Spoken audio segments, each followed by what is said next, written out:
क्या- जैसी मेरी क्लास खत्म होती ठीक है, गुड टू गो।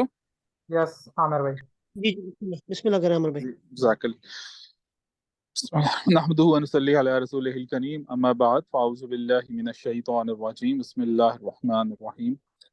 रब्बि इश्रह ली सदरी व यस्सिर ली अमरी वहलुल उक़दतम मिन लिसानी यफ़क़हू क़ौली, आमीन या रब्बल आलमीन। सबसे पहले तो आप सब लोगों का शुक्रिया, वो लोग जो ज्वाइन कर चुके हैं और वो लोग भी जो ज्वाइन करने वाले हैं। इंशाल्लाह ताला उम्मीद है हमें कि कुछ ही लम्हों में हमारी ऑडियंस पिछले सेशन की तरह इंशाल्लाह ताला ऊपर चली जाएगी। लेकिन अब इंशाल्लाह ताला हमारी कोशिश यही है कि हम अपने सेशन हम टाइम पर स्टार्ट करें और हम टाइम बाउंड करके इनको चलें। जैसे कि लास्ट टाइम हमने डिस्कस किया था ओपन एंडेड डिस्कशन में कि नेक्स्ट टाइम से आप लोगों की जिस तरह भी तजावीज़ात दी थी कि हमारे लिए बहुत ज़रूरी है कि हम जो ये हिस्ट्री है, तारीख है फ़लस्तीन की, इसराइल की, इसको थोड़ा सा इन डेप्थ समझें। इसके ऊपर हमने फिर जहमत दी है अभी डॉक्टर मंसूर साहब को। डॉक्टर मंसूर अंजम साहब, इनका वैसे बायो प्रोफेशनल और इनकी पीएचडी तो फाइनेंस में है, लेकिन हिस्ट्री ऑफ बनी इसराइल इनका ख़ास सब्जेक्ट ऑफ इंटरेस्ट है। इस पे काफ़ी अरसे से मुतालिया भी है, काफ़ी वसी मुतालिया है इनका, और इसके ऊपर काफ़ी इनकी रिसर्च भी है और मुख्तलिफ एंगल से उसके ऊपर सोच विचार का भी एलिमेंट है। इनके सिर्फ एक कह लें कि सिर्फ एक मैटर ऑफ रीडिंग ही नहीं है, इसके ऊपर बाकायदा इनका एक थॉट प्रोसेस भी है जो इनका एक्टिवेटेड है, जिसके ऊपर ये अपना इजहार ख्याल भी करते रहते हैं और हमारी डिस्कशंस में भी वो आता रहता है। तो उसी सिलसिले में इनसे मेरी 2-3 दफ़ा फिर बात हुई, मुलाकात भी हुई। तो उस पर हमने सोचा कि हम इसको कहाँ से शुरू करें और क्या बेहतर रहेगा हमारे लिए। मैं सिर्फ माजरत चाहूँगा कुछ बैकग्राउंड नॉइस के लिए, कि मैं सिचुएशन थोड़ी सी मेरी इस वक्त ऑकवर्ड है, मैं हॉस्पिटल में हूँ किसी खास वजह से। एनीवेज, तो जो डिस्कशन इनसे हुई थी डॉक्टर साहब से, वो ये थी कि हम इसको कहाँ से शुरू करें, क्योंकि शुरू तो इसको हज़रत मूसा अलैहिस्सलाम से भी शुरू किया जा सकता था, शुरू तो इसको हज़रत इब्राहिम अलैहिस्सलाम से भी किया जा सकता था। इनफैक्ट हिस्ट्री का आगाज़ तो यरूशलेम की वहीं से ही होता है, जो अगर हम सिस्टमेटिकली स्पीकिंग देखें तो। लेकिन जो ग्रेविटी है सिचुएशन की और सिचुएशन जिस तरह से बिल्डअप हो रही है, तो उसमें देन वी थॉट कि हम इसको थोड़ा सा कन्फाइन करें अपने आप को, सब्जेक्ट को बहुत ज़्यादा ना फैलाएं, क्योंकि टाइम कांस्टेंट भी है हमारे पास इसमें, फिर then we need to have more sessions. तो अभी फिर हमने ये डिस्कस किया था कि we will start off with something जहां से हम इसराइल इन मेकिंग को देख सकें, कि इसराइल की जो प्रॉपर जो उसके जो ये मौजूदा जो इसराइल है इन उसकी फाउंडेशन तो डेफिनेटली वो उनका जो माइंडसेट था ज्यूज का वो तो बहुत पहले से था, उसकी हम डिस्कशन उस तरह से तो नहीं करेंगे, लेकिन उसके जो प्रैक्टिकल स्टेप्स उनकी तरफ से आए और जहां से ये चीजें बाकायदा वाजे होना शुरू हुई और शेप अप होना शुरू हुई और स्केलेटन एक आना कह सकते हैं आपके उनकी तरफ से आना शुरू हुआ, वहां से शुरू करेंगे डॉक्टर साहब। And that is something fall of Ottoman Empire, जहां से कि इसका आगाज होता है मॉडर्न डे इसराइल के इन बिल्डिंग का या उसके कह लें कि इन मेकिंग का। तो यही एक आज का टॉपिक होगा और उसमें डॉक्टर साहब आपसे गुजारिश ये है कि आप इसको अपने जिस स्पेस पे कवर कीजिए, अगर आज नहीं भी मुकम्मल होता तो we can have another session, that's not an problem for us. But जो इम्पोर्टेंट एस्पेक्ट ये है कि हम इसको इस तरह से कवर करें कि आप जो हमारी डिस्कशन हुई थी वो हम इनकलकेट कर सकें टुवर्ड्स द ऑडियंस इन अ वे कि उनके लिए इस चीज़ों को लेकर चलना क्वांटिटेटिवली और ऑब्जेक्टिवली पॉसिबल हो पाए। दे शुड एग्जैक्टली नो कि इसमें कौन कौन से 1 2 3 4 5 6 स्टेप्स किस तरह से होते चले गए थे और उसमें मटेरियल हमारे पास कौन कौन सा अवेलेबल है, और अगर कोई फर्दर रीडिंग करना चाहता है तो हमारे पास उसके लिए कौन कौन से और बुक्स या जराए मौजूद हैं। तो बस इसी बुनियादी तमहीद के साथ बस मैं हैंड ओवर कर रहा हूँ डॉक्टर मंसूर साहब को।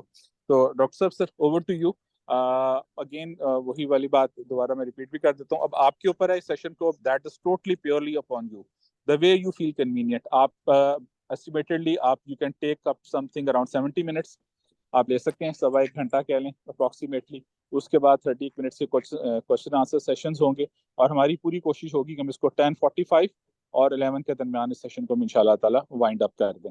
उससे ऊपर अब्दुल्ला भाई कोशिश कीजिएगा कि 11 के ऊपर सेशन ना जाए, थोड़ा सा टाइम कंस्टेंट रख के चलिएगा। क्वेश्चंस हमें चाहे लिमिट भी करने पड़े, but we should respect the time. ठीक है, बस thank you very much sir. Abdullah भाई, over to you and doctor साहब काइंडली सर प्लीज स्टार्ट। जी थैंक यू वेरी मच। अस्सलाम वालेकुम रहमतुल्लाह। जी जज़ाकल्लाह आमिर भाई। बिल्कुल डॉक्टर साहब आप स्क्रीन शेयर कर सकते हैं। यू आर द को host now. And regarding the question answers जो है हम लोग इंशाल्लाह एंड पर रूम को ओपन करेंगे तो आप लोगों में से अगर कोई साथी जो है चैट के ऊपर भी अपने क्वेश्चन लिखना चाहें तो वो भी लिख दें, इंशाल्लाह चैट को भी हम लोग सेव कर लेंगे और कोशिश करेंगे कि इंशाल्लाह एज मच एज पॉसिबल हम लोग क्वेश्चंस का आंसर कर सकें इंशाल्लाह इसी मीटिंग के अंदर ही। जज़ाकल्लाह खैर। So over to you doctor साहब। जज़ाकल्लाह। मैं स्टार्ट करता हूँ। औज़ु बिल्लाहि मिनश शैतानिर रजीम, बिस्मिल्लाहिर रहमानिर रहीम। रब्बि इश्रह ली सदरी व यस्सिर ली अमरी वहलुल उक़दतम मिन लिसानी यफ़क़हू क़ौली। अच्छा, जैसे कि आमिर भाई ने बताया कि बेसिकली हमारा आज का जो प्लान था वो ये था कि हम स्टार्ट करें जो फर्स्ट वर्ल्ड वॉर है उसके बाद, ताकि हम स्टाइल की क्रिएशन तक जो है वो पहुंच जाए।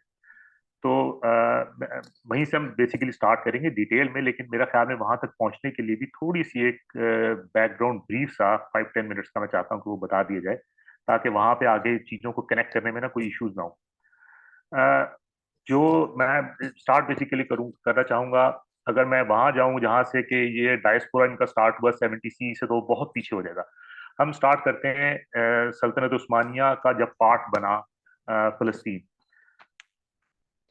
1516। ये बेसिकली ईयर है जब सुल्तान सलीम उस्मानी ने अटैक किया मिडिल ईस्ट को। इससे पहले जितने भी ऑटोमन रूलर्स थे उन्होंने अपना पूरा जो उनकी कॉन्क्वेस्ट का जो मरकज था वो ईस्टर्न यूरोप था और यूरोपियन कंट्रीज थे। लेकिन सुल्तान सलीम उस्मानी जो थे उन्होंने, वो पहले सुल्तान थे जिन्होंने के ईस्ट की तरफ रुख किया। और जो ये मिडिल ईस्ट है बेसिकली सारा उनके दौर में सल्तनत उस्मानिया का पार्ट बना। 1517 में 1517 उन्होंने इजिप्ट को कैप्चर किया, और उसके बाद जो खिलाफत थी वो जो अब्बासी खलीफा थे इजिप्ट में बेसिकली एक फिगर हेड के तौर पे थे, तो वहां से खिलाफत भी शिफ्ट हो गई सल्तनत उस्मानिया के पास। तो ये वो पीरियड था जहां से स्टार्ट हुई। 1516 से लेके 1918 तक ये फलस्तीन जो था ये पार्ट रहा सल्तनत उस्मानिया का। अच्छा, यहाँ 1516 से लेके स्मूथली चलता रहा, इसमें कोई ऐसा बड़ा इशू नहीं आया, कोई रिवोल्ट वगैरह भी माइनर स्किमिशेस के अलावा कोई ऐसा बड़ा इवेंट नहीं हुआ। जो मेजर चेंज यूरोपियन कंट्रीज का आया वो आया नेपोलियन का कॉन्क्वेस्ट 1798 का इजिप्ट का। नेपोलियन ने 1798 में इजिप्ट में इन्वेड किया और इजिप्ट पे कब्जा कर लिया। वो पहला दौर था जबकि यूरोपियन कंट्रीज जो थे उन्होंने मिडिल ईस्ट में आफ्टर सो लॉन्ग दोबारा इन्वेड किया, और वो एक जो नया दौर जिसे आप कहें मॉडर्निटी का एरा मिडिल ईस्ट का वहां से स्टार्ट हुआ। इस यहाँ से बेसिकली मिडिल ईस्ट में जो ज्यूज का इंटरेस्ट था वो यहाँ से पीरियड हम कह सकते हैं कि वो स्टार्ट हो गया। 1801 में डिफीट हुई नेपोलियन को। सुल्तान जो थे उनकी हेल्प की इंग्लैंड ने, और ब्रिटेन की हेल्प से नेपोलियन को 1801 में शिकस्त हुई और वहां से वो चले गए। उसके बाद मोहम्मद अली पाशा जो थे वो इजिप्ट के गवर्नर बने, और मोहम्मद अली पाशा ने बेसिकली एक सेमी ऑटोनोमस किस्म का अपना जो कैलिफेट जो बना ली। यहाँ से बेसिकली स्टार्ट मैं इसलिए लेना चाह रहा हूँ कि जो इजिप्ट में इन्होंने जो मेजर इंपॉर्टेंट काम ये हुआ कि इन्होंने जिम्मी की जो हैसियत थी वो खत्म कर दी माइनॉरिटीज के लिए, और जिम्मी का स्टेटस खत्म होने से ये हो गए ज्यूज क्रिश्चियंस जो थे वो इक्वल डिक्लेयर हो गए टू मुस्लिम्स, और जो क्रिश्चियंस थे और ज्यूज थे उनको मिल गया ये समझिए परमिशन के वो आके फलस्तीन में आबाद भी हो सके। लेकिन ये पीरियड थोड़े अरसे के लिए था, इसके बाद ये वापस फलस्तीन जो था वो सल्तनत उस्मानिया का पार्ट बन गया। तो शिप नहीं आई, लेकिन एक इंटरेस्ट जो था वो डेवलप। अच्छा, असल में मैं दिखाना चाह रहा था आप लोगों को ये कि यूरोपियन का इंटरेस्ट जो है ज्यूस का वो कैसे स्टार्ट हुआ। ये एक आर्टिकल है कॉलोनियल टाइम्स का फरवरी 1841 का। इसमें एक आर्टिकल छपा हुआ है, आप अगर वो नेक्स्ट स्लाइड में मैंने उसकी एक्सट्रैक्ट लिखा हुआ है कि जो क्रिश्चियंस थे बेसिकली आफ्टर रिफॉर्मेशन, जो प्रोटेस्टेंट्स थे उनकी बेसिकली ये एक आर्टिकल ऑफ फेथ था कि ईसा अलैहिस्सलाम के दोबारा आने के लिए जरूरी है कि ज्यूस को उनके आबाई मुल्क यानी कि फलस्तीन में दोबारा आबाद किया जाए। तो इनिशियली ज्यूस से ज्यादा जो थे वो इंटरेस्टेड थे क्रिश्चियंस के फलस्तीन जो ज्यूज उनको रिस्टोर किया जाए इन फलस्तीन।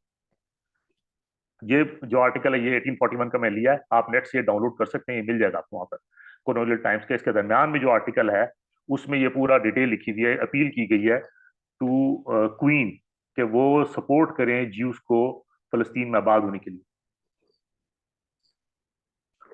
अच्छा, large scale Jewish colonial movement फलस्तीन में स्टार्ट हुई 1860 से 1880 में। इनमें जो सेंट्रल फिगर थे वो मूसा हिस इन्होंने जो आर्गुमेंट्स अपने दिए वो मैंने यहाँ पे लिखे हैं।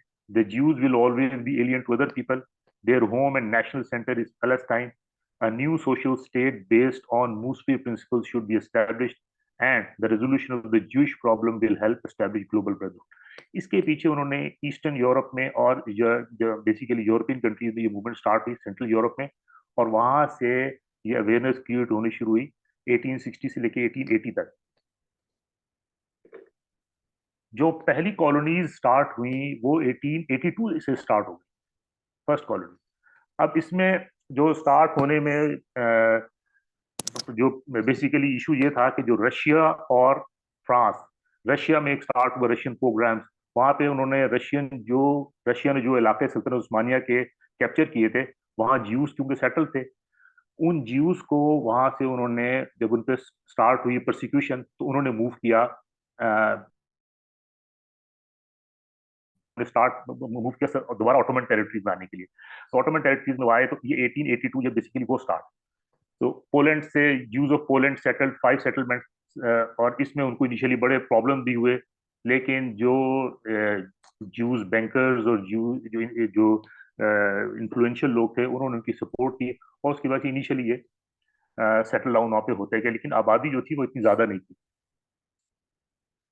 अच्छा, मेरे ख्याल में ये बैकग्राउंड थोड़ा सा मैंने आपको दे दिया। इसके बाद जो अगली चीज स्टार्ट हुई वो हुई 1895 में और 1896 में। ये थियोडोर हर्जल ने जब वर्ल्ड ये ज्यूइश कांग्रेस बनाई, उधर से इंटरेस्ट जो वो डेवलप होना स्टार्ट हुआ, और जो एक स्टार्ट बेसिकली जिसे कहना कि इसराइल की क्रिएशन का, ये बेसिकली वो पीरियड था जब इसराइल की क्रिएशन का ऑल आउट उन्होंने ज्यूज ने एफर्ट्स करने शुरू कर दी।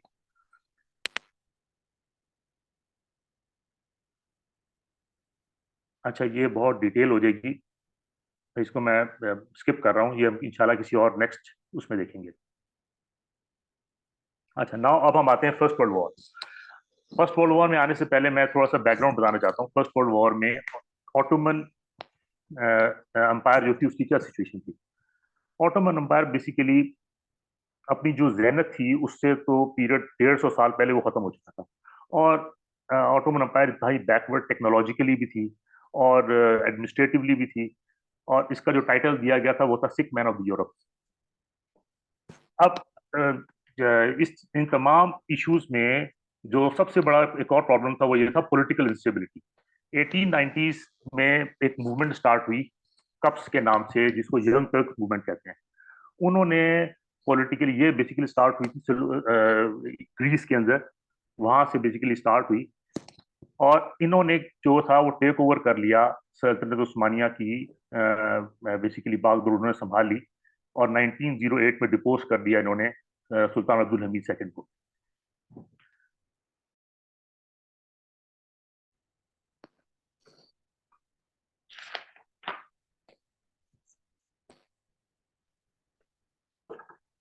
अच्छा, ये फर्स्ट वर्ल्ड वॉर से पहले जो है मैप बेसिकली है वर्ल्ड मैप। सबसे ऊपर आप देखें यहाँ रशियन अंपायर है, देन बेसिकली 3 ग्रुप बन गए। पहली एक allied powers, then central powers and then neutral country. Allied powers जो थी इनमें शामिल थी Russian Empire and France and England. Central powers में जर्मन अंपायर थी, Austro Hungarian Empire and then Ottoman Empire. Austro Hungarian Empire जो है इसका वजूद देखें अभी आप नहीं है। फर्स्ट वर्ल्ड वॉर के जो इम्पैक्ट थे वो खाली इम्पैक्ट जो थे मिलिट्री इम्पैक्ट नहीं थे। First world war had a very profound impact on geopolitics of the world.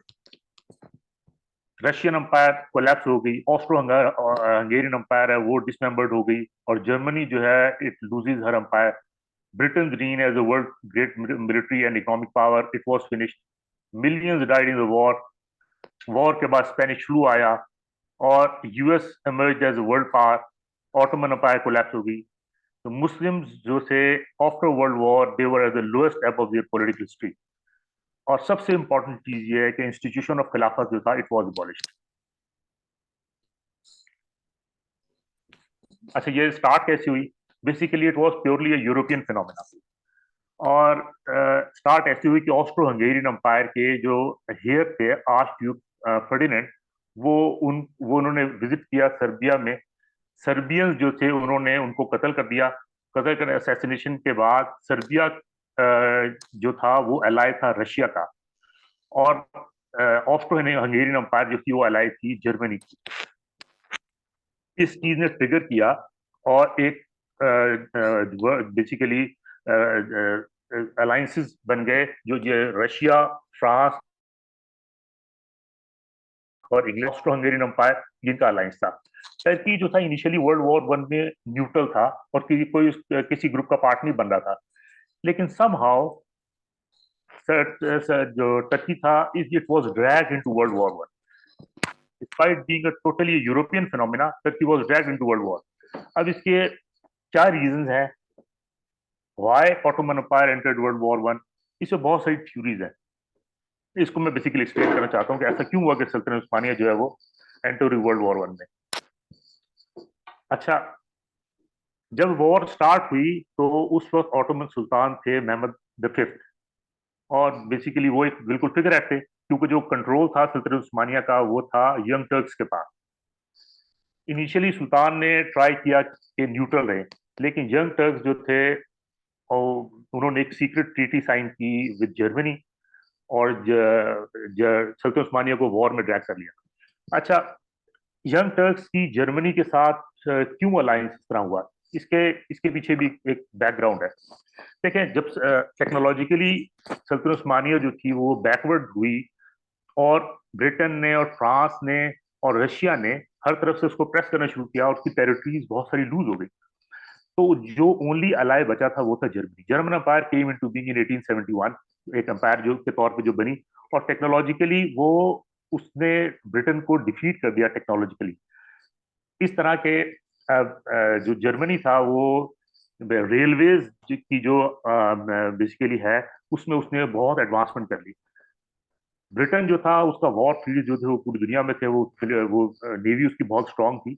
लेकिन जब ये स्टार्ट होगी, रेलवे लाइंस बिछ गई, तो रेलवे लाइन से ये हुआ कि ब्रिटेन का जो इन्फ्लुएंस था कनेक्टिविटी का उसको इसने डिफीट कर दिया। इसके अलावा जर्मन इंजीनियरिंग में भी बहुत आगे थे, मिलिटरीली भी बहुत उन्होंने एडवांसमेंट की बहुत थोड़े से पीरियड में। तो नेचुरल एक अलायंस जो बना वो बना सल्तनत उस्मानिया के दरमियान और टर्की के दरमियान, और डेट्स बैक टू 1880। 1880s में बेसिकली आपने वो देखा इसकी जो चलती थी 1880s में स्टार्ट हुई बर्लिन से इस्तांबुल में। तो इसी तरह से और जर्मनी ने कई सपोर्ट्स की सल्तनत उस्मानिया की। सुल्तान जो थे उन्होंने कई दो विजिट किया जर्मनी में, और जर्मन कैसर कहलाते थे उनके जो हेड थे, जर्मन कैसर थे। उन्होंने भी इस्तांबुल कई जगह विजिट किया। इस्तांबुल जो लोग गए हैं वो उन्होंने देखा होगा कि वहाँ पे कैसर जो आए हैं जर्मन एम्परर्स थे, उनकी काफी सारी यादगारें वहाँ पे मौजूद है। तो एक रीजन तो ये थी कि एक नेचुरल एक अलायंस जो वो दोनों के दरमियान बन रहा था। लेकिन इससे जो बड़ा अलायंस है ना, अब जो मैं स्टडी कर रहा था, एक अजीब गरीब किस्म की चीज मेरी नजर से गुजरी। ये जो यंग टर्क्स बेसिकली बने थे ना, यंग टर्क्स सुल्तान अब्दुल हमीद के आखिरी दौर में, इनके मुतालिक एक अजीब चीज मैंने पढ़ी। वो ये है कि ये यंग टर्क्स बेसिकली जो ऑर्गेनाइजेशन थी ये एक अंडरग्राउंड एक ऑर्गेनाइजेशन थी, और it was actually common in Ottoman Empire, जबकि सुल्तान अब्दुल हमीद का दौर था आखिरी दौर। अच्छा, जब यंग टर्क्स ने सल्तनत उस्मानिया का बागडोर संभाल ली, तो उन्होंने इसमें जो ब्रिटिश एम्बेसडर थे इस्तांबुल में, कॉन्स्टेंटिनोपल में, उन्होंने ब्रिटिश एम्पायर को जो मुरासला भेजा उसको मैं थोड़ा सा रीड करना चाहता हूँ।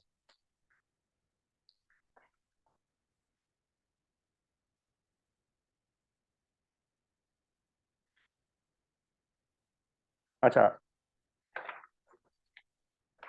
In his detailed report of more than 5000 words, Lothar नाम था उनका ब्रिटिश एम्बेसडर का, he alleged that Jews had taken over a Freemason network and through it had taken control of the Ottoman Empire. Among the ringleaders of the Jewish Freemason conspiracy, according to Lothar, was the US ambassador to Turkey, Oscar Strauss, whose brother owned the New York departmental store Mackey's and Abraham and Strauss. ठीक है जी। तो इन्होंने basically ये information को Ottoman empire में जो कब्जा कर लिया वो कर लिया फ्री मेसन ने और ज्यूज ने कब्जा कर लिया। अब इट वाज अमेजिंग, क्योंकि जब फर्स्ट वर्ल्ड वॉर में में जो एंट्री हुई थी, इसमें ये तीन जो बंदे आप देख रहे हैं, Enver Pasha, Jemal Pasha and Talat Pasha. Enver Pasha minister of war थे, Jemal Pasha minister of navy थे और Talat Pasha minister of interior थे। इन तीन बंदों ने एक सीक्रेट मीटिंग की जर्मन एम्बेसडर के साथ just before after the start of the war in 1914, 6 months, 2nd August 2014 को 1914 को, और इन्होंने एंटर कर दिया सल्तनत उस्मानिया को, वॉर में ड्रैग कर दिया, ऐलान कर दिया कि जब हम जर्मन अलाए हैं और वॉर जो है हम उसमें जर्मनी का साथ देंगे। हालांकि जर्मनी का ऑटोमन एम्पायर का कोई इसमें ताल्लुक ही नहीं था। It was totally political European phenomena. अच्छा, ऑन 31 जुलाई 1914 को जार निकोलस रशिया के जो थे, उन्होंने ऑर्डर कर दिया full mobilization of Russian army in response to Germans' obvious preparation for the war. Anwar Pasha, the Ottoman Ministry for War, reacted by ordering the full mobilization of Ottoman army. On 2nd August, he signed a secret treaty with the German ambassador. Although this was essentially a defensive military alliance, calling on each party to come to the other's aid against an attack by Russia, it revealed Anwar Pasha's view as to who was the Ottoman Empire's most important friend and who was its most bitter enemy. तो ये totally जो था अनवर पाशा ने और decision लिया, लेकिन ये दोनों उनके साथ शामिल थे। अच्छा, अनवर पाशा जो मिनिस्टर ऑफ वॉर थे, ये डिफेक्टो यूं समझिए कंट्रोल इनके पास था। प्राइम मिनिस्टर जो थे वो सईद हलीम थे, लेकिन उन्होंने इनिशियली वो न्यूट्रल रहना चाहते थे, लेकिन उनको पॉलिटिकली आउट मैनूवर कर दिया अनवर पाशा ने, और सल्तनत उस्मानिया जो है वो वॉर में शामिल हुई। अच्छा, वॉर डिक्लेयर हुई, खलीफा ने के जहाद का ऐलान कर दिया, और इट वाज हमारे इस दौर में, रिसेंट दौर में लास्ट टाइम किसी खलीफा ने ऐलान किया जहाद का। और इसके बाद से आज तक खिलाफत ही खत्म हो गई। खिलाफत के बाद फिर अब खलीफा रही नहीं। खलीफा ने जब ऐलान कर दिया तो ऑब्वियसली ऐलान ओपन था। जो अलाइड फोर्सेस थी, now they were open to attack. और जो पहला उन्होंने सबसे पहले कैंपेन की, उन्होंने जब प्लान अपना डेस्क पे हुआ वो ये हुआ कि हम इस्तांबुल को कैप्चर करें और रशिया तक एक्सेस हासिल करें थ्रू द डार्डनल्स, और जब यहाँ से हम ले लेंगे और सीधा हम स्ट्रेट अवे इस्तांबुल पे जो है वो कब्जा कर लेंगे। रशिया तक एक्सेस हो जाएगी वाटर्स ब्लैक सी से, और आप सप्लाई चेन हो जाएगी, और टर्की जो वो कट जाएगा, सल्तनत उस्मानिया कट जाएगी अपनी ईस्टर्न फ्लैंक से, और कोई उसको हेल्प नहीं आ सकी। प्लान तो बड़ा जबरदस्त था, लेकिन टर्की फॉट बैक, सल्तनत उस्मानिया ने फॉट बैक किया। और यहाँ पर फेमस मुस्तफ़ा कमाल जो थे, जो देन ही रोज टू, वो जो मुस्तफ़ा कमाल अतातुर्क बने, वो इस पर जनरल थे जिन्होंने इस कैंपेन में सल्तनत उस्मानिया की क़यादत की, और ये वॉर उन्होंने जीत ली। पहली और आखिरी फतह सल्तनत उस्मानिया की इन फर्स्ट वर्ल्ड वॉर, जो कहलाती है गैलीपोली कैंपेन। गैलीपोली कैंपेन में 2.5 लाख के करीब बंदा दोनों साइड से उसको मरे। सल्तनत उस्मानिया के भी तकरीबन 1.5-2 लाख बंदे मरे। और इसी तरह से जो अलाइड फोर्सेस थी, इंग्लैंड, फ्रांस और जर्मनी, इनके लिए बहुत बड़ी एक डिफीट थी, क्योंकि ये सल्तनत उस्मानिया को कोई मिलिट्री पावर समझते ही नहीं थे, और ये ज्यूम किया हुआ था कि ये रेजिस्ट कर ही नहीं पाएगा। लेकिन हैरत अंगेज तौर पे ग्रेट रेजिस्टेंस शो की टर्क्स ने, और उन्होंने इस अटैक को रिपल्स कर दिया, और यहाँ से जो उनका दाखिला था वो नहीं हो पाया। अच्छा, यहाँ से जब गैलीपोली कैंपेन का डिजास्टर होने के बाद, ये थोड़ी सी मैं इसको पढ़ता हूँ। The Gallipoli campaign was a military campaign in the First World War and took place on the Gallipoli Peninsula from 17 February 1915 to 9 January 1916. The Entente powers, Britain, France, and Russia sought to weaken the Ottoman Empire. One of the central powers by trade. This would expose the Ottoman capital at Constantinople to bombardment by Allied battleships and cut it off from the Asian part of the empire. With Turkey defeated, the Suez Canal would be safe, and a year-round Allied supply route could be opened through the Black Sea to warm waters ports in Russia. The Allied fleet's attempt to force the Dardanelles in February 1915 failed, and was followed by an amphibious landing on the Gallipoli Peninsula in April 1915. In January 1916, after 8 months fighting with approximately 250,000 casualties on each side, the land campaign was abandoned and the invasion force withdrawn. It was a costly defeat for the Entente power and for the sponsors, especially First Lord of Admiralty, Winston Churchill. Churchill के लिए पहली campaign थी, वो इस वक्त Admiralty के head थे allied forces के, और ये it was a huge defeat. इसके बाद चर्चिल जो है फर्स्ट वर्ल्ड वॉर से बेसिकली आउट हो गए। ये कुछ पिक्चर्स हैं गैलीपोली कैंपेन की, जब वो फतह याब हो गए थे। मुस्तफ़ा कमाल आपको नजर आ रहे होंगे लेफ्ट साइड से। अच्छा, अब जब यहाँ से गैलीपोली से उनको शिकस्त हो गई, तो अब अदर एवेन्यूज के बारे में सोचना शुरू किया लाइट पावर ने कि ऑटोमन एम्पायर को कैसे किया जा सके अटैक। वहां जाने से पहले मैं पहला एग्रीमेंट जो ब्रिटेन ने किया बेसिकली अलाइड पावर्स के दरमियान हुआ, वो ये था, it is called basically Sikes-peacoat agreement, कि जो ऑटोमन एम्पायर है उसको कब्जा कर लेने के बाद उसके टुकड़े हम कैसे करेंगे, आपस में बांटेंगे कैसे, यानी कि जो केक तैयार होगा उस केक के पाइस जो है वो कौन कौन हिस्सा लेगा। तो ये एग्रीमेंट बेसिकली सीक्रेट मीटिंग थी इंग्लैंड, फ्रांस और रशिया के माबैन। 1916 में ये ट्रीटी बेसिकली साइन हुई, और इस ट्रीटी में ये तय पाया कि सल्तनत उस्मानिया की ये इस तरह से डिवीजन की जाएगी कि रशिया जो है उसको दे दिया जाएगा आर्मीनिया और इस्तांबुल। रशिया ने वो मांगा कि मुझे ये दे दिया जाए।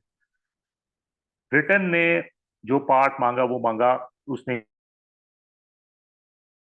हिजाज, ट्रांस जॉर्डन, इसमें के फलस्तीन शामिल है और जॉर्डन आज का शामिल है, इराक का पार्ट मांगा उसने।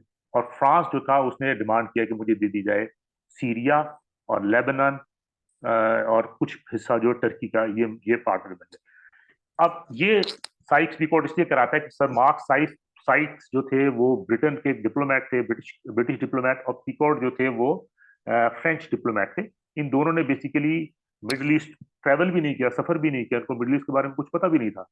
एक पेपर पे बैठ के नक्शा लिया और उस नक्शे पे बैठ के एक लाइन ड्रॉ कर दी कि ये हिस्सा जो है ये मिल जाएगा आपका, ये हिस्सा हमारा। बिल्कुल एक ये जस्ट जिस तरह लाइन ड्रॉ होती है ना मैप पे, विदाउट इवन अंडरस्टैंडिंग के जियोग्राफिक या डेमोग्राफिक प्रॉब्लम्स क्या हैं, किस किस्म के लोग वहां पे रहते हैं, आपस में कैसे प्रैक्टिकल है, ये सारी चीजें कोई चीज नहीं देखी गई।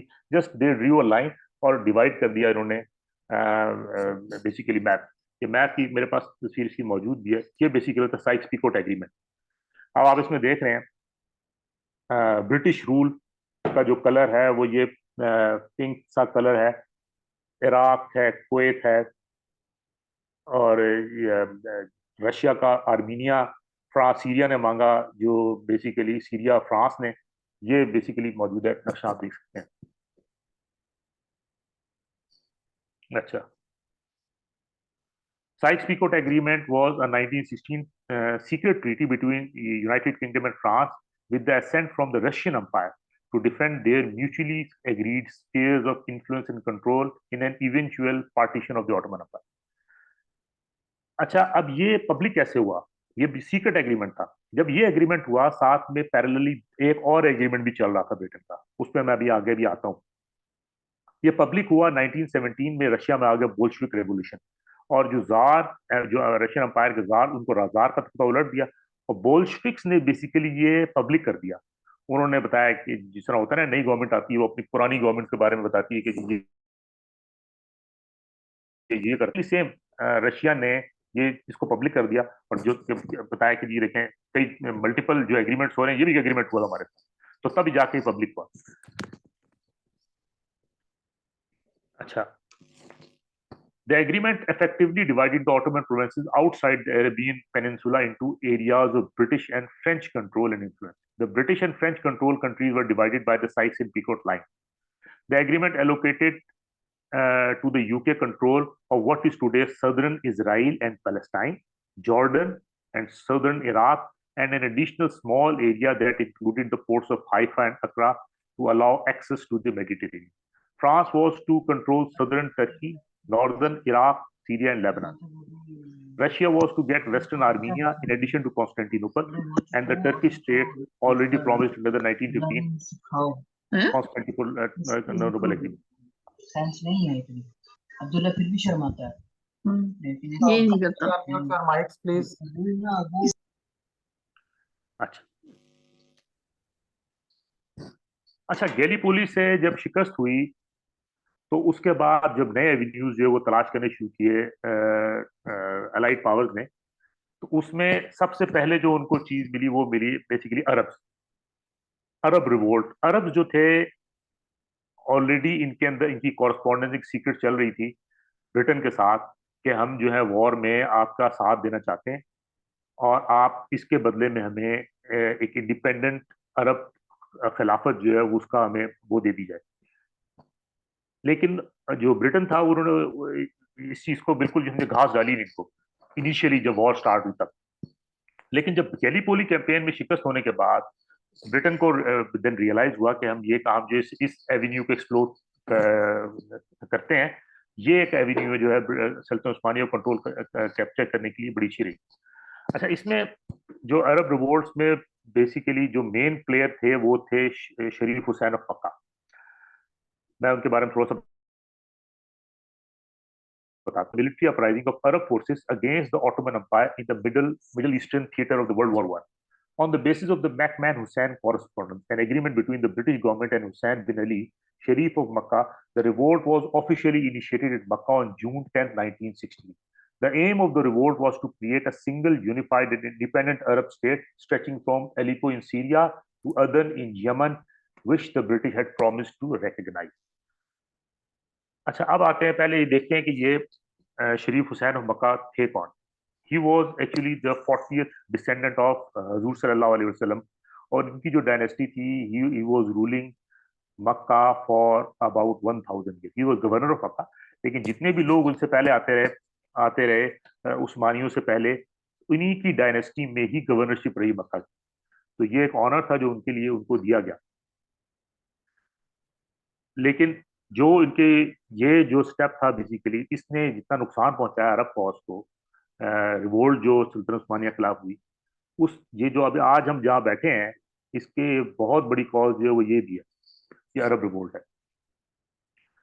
The Sharifian army led by Hussein and the Hashemites with military backing from the British Egyptian expeditionary forces successfully fought and expelled the Ottoman military presence from much of the Hijaz and Transjordan.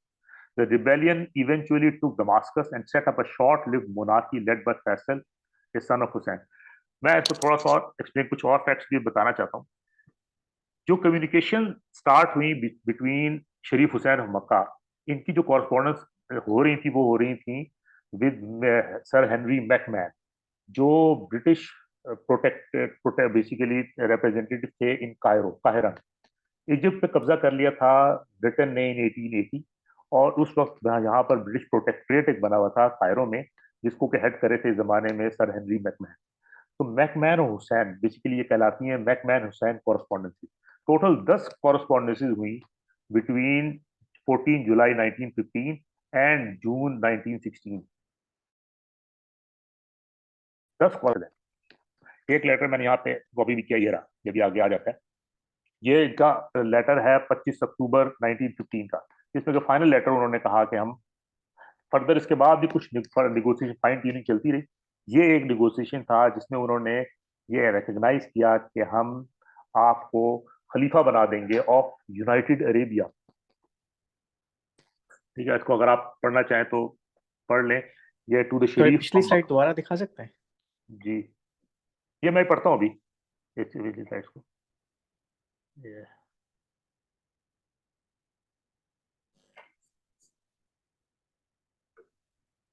ठीक है, अच्छा second पे इसका रह गया था। Following the Sykes Picot agreement, the Middle East was later partition by the British and French into mandate territory rather than a unified Arab state, and the British reneged on their promise to support a unified independent Arab state. ये जो थी ना अरब revolt, इसके मुतालिक कुछ additional चीजें भी हैं जो मैं बताना चाह रहा था। स्टार्ट की हुई जून 1916। इसमें जो सबसे इंपॉर्टेंट चीज है वो ये है कि ये अगर अरब रिवोल्ट ना होती तो कोई एक्सेस नहीं थी इस डेजर्ट में, ये इतनी चीजें मौजूद ही नहीं थी, वो चीजें आर्टिलरी मौजूद नहीं थी फ्रेंच और ब्रिटिश फोर्सेस के पास कि वो क्रॉस कर सकते उस वक्त डेजर्ट को। तो इस रिवोल्ट का नतीजा ये निकला कि 1000 कहते हैं 10,000 कैमल जॉकीज जो बेसिकली तैयार हुए और लार्जेस्ट जो कैमल ट्रांसपोर्टेशन की आर्टिलरी की और सप्लाई लाइन एक स्टैब्लिश की हुई डेजर्ट में से। और डेजर्ट यमन से स्टार्ट हुई और इन्होंने पूरे दमास्कस और इस साइड से जाके फिर कंकर करने में जितनी हेल्प इस एक रिवोल्ट ने की और किसी ने। इस पे जो एक मूवी बनी थी लॉरेंस ऑफ अरेबिया, किसी ने देखी, वो क्लासिकल एक मूवी है, उसमें कर्नल टी लॉरेंस जो है, टी लॉरेंस बेसिकली भेजा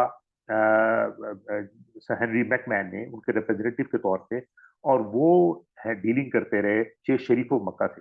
शेख शरीफ ऑफ मक्का के 3 बेटे थे, उनमें जो एक बेटे थे दरमियान वाले ये टी लॉरेंस के साथ बिल्कुल हैंड इन ग्लव होके इन्होंने किया। और जिसने उस मूवी में अगर किसी ने देखी है तो टी लॉरेंस बताता है कि यहाँ अटैक करो, यहाँ अटैक करो, यहाँ एग्जैक्टली जो ये जो थे रिवोल्ट जो अरब थे, इन्होंने अटैक करना स्टार्ट किया। और सबसे ज्यादा जो नुकसान होता है वो चाहे ऑटोमन्स की सप्लाई लाइंस को, और हिजाज रेलवे होती थी जो हिजाज से चलती थी दमिश्क, उस 25 अटैक हुए इस पूरे एक पीरियड के दौरान, और टोटली जो सप्लाई लाइन थी ऑटोमन्स की वो क्रिपल हो गई, जिसकी वजह से यहाँ से कोई हेल्प नहीं आ सकी मिडिल ईस्ट में ऑटोमन एम्पायर की तरफ से, ताकि वो इन टेरिटरी को सेव कर सके।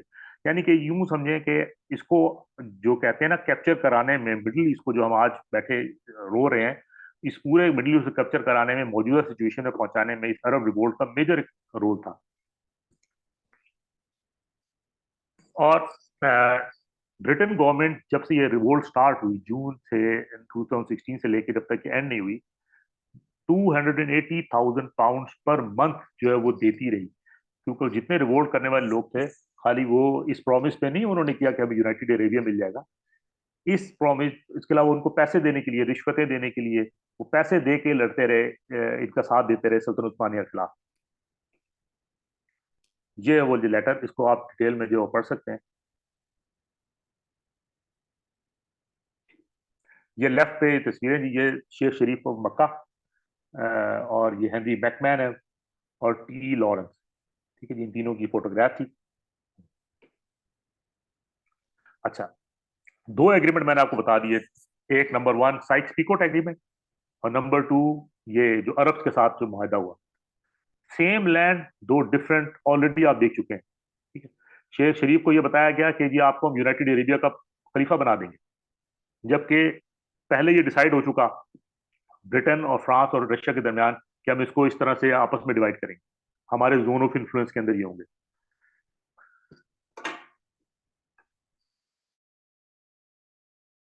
एग्रीमेंट ये है जी बैलफोर डिक्लेरेशन। ये तीसरा एग्रीमेंट एक और सीक्रेट चल रहा था, ये चल रहा था basically between Jews and British government.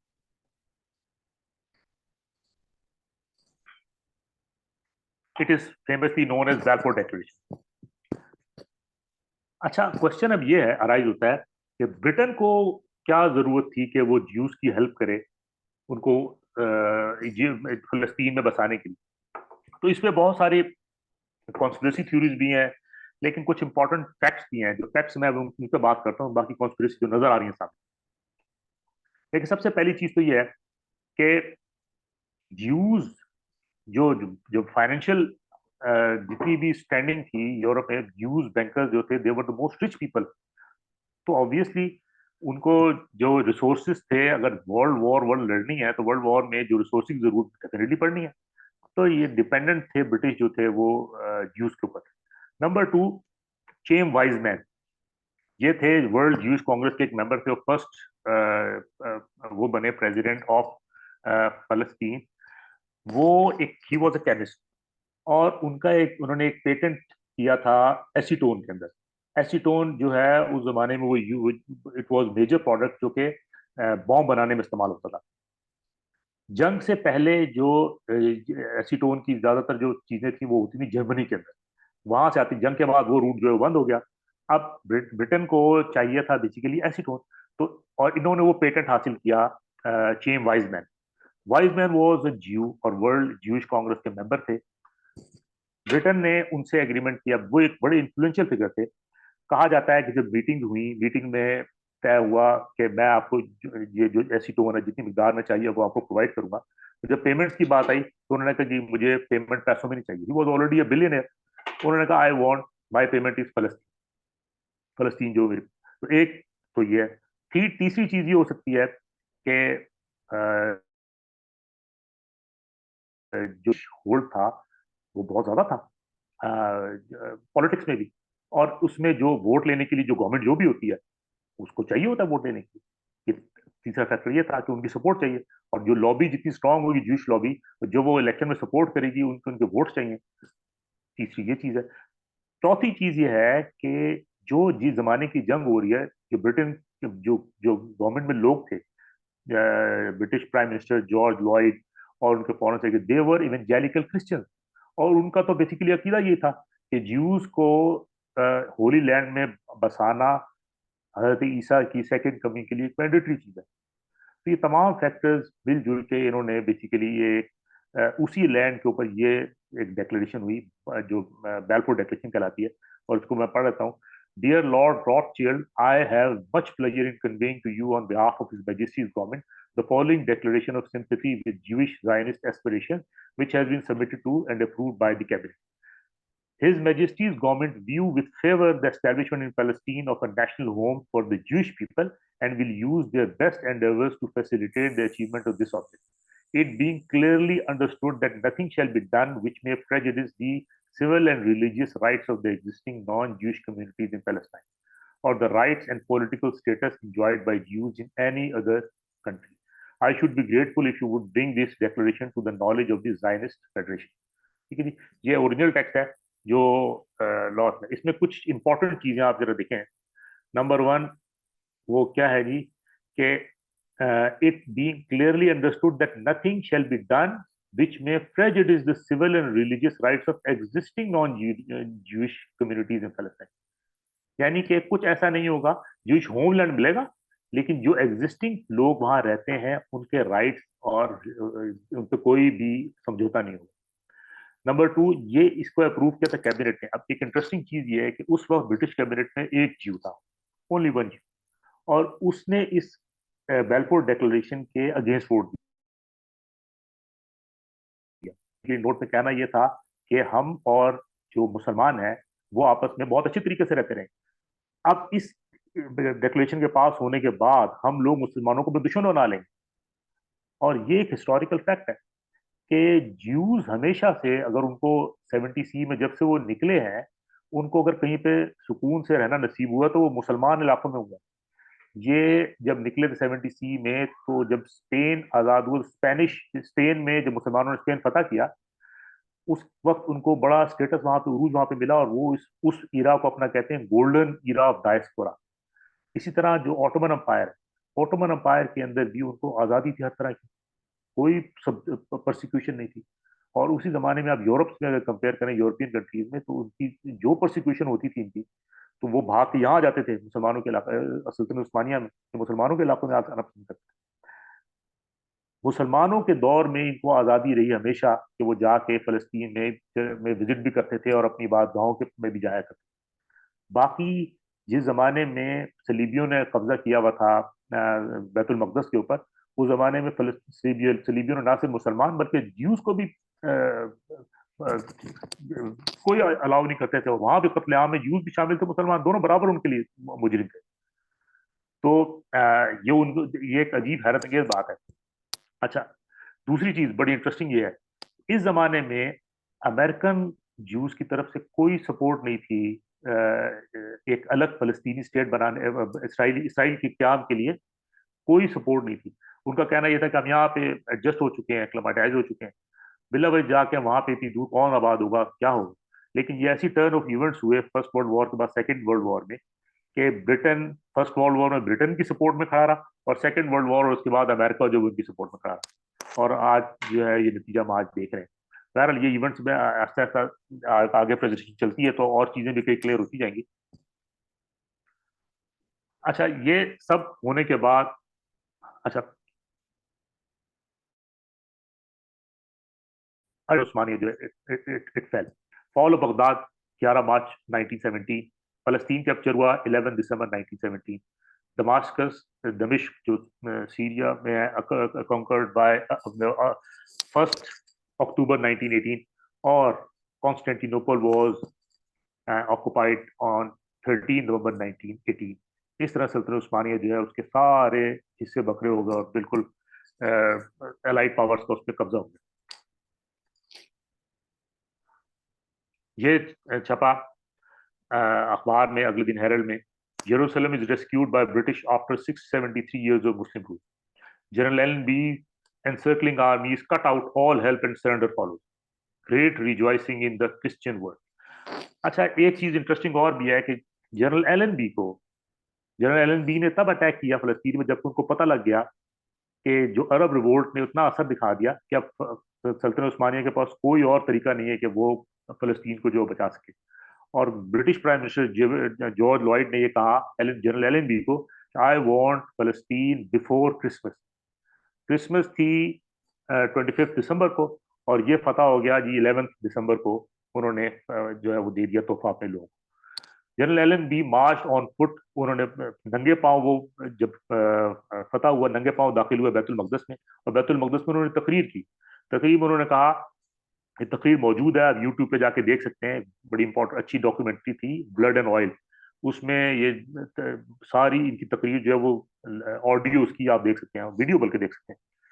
तो उसमें उन्होंने कहा कि ये आप तमाम मज़ाहिब के लिए मोहतरम शहर है और इसमें आप लोग हर तरह की मजहबी आज़ादी होगी और कोई प्रोसिक्यूशन नहीं होगी, हर एक को अपनी तालीमात के मुताबिक ज़िंदगी गुजारने की मुकम्मल आज़ादी होगी। मतलब जो हर एक कॉन्करर जो है वो आके कहता है।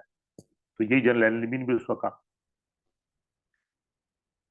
अच्छा, इसके बाद फिर हुई पेरिस पीस कॉन्फ्रेंस, और 1919 में पेरिस जो था वो वर्ल्ड थे, डेलीगेशन विजिट करते थे कि अब पोस्ट वॉर जो फतह हुई है, जर्मनी ने भी फॉल हो गया 1918 में, यानी कि फर्स्ट वर्ल्ड वॉर में एलाइड पावर जो थी उनको फतह हासिल हो गई। तो अब जो टेरिटरीज मिली उनके कैसे हिस्से बकरे कर रहे हैं। बेसिकली पेरिस पीस कॉन्फ्रेंस इसलिए हुई।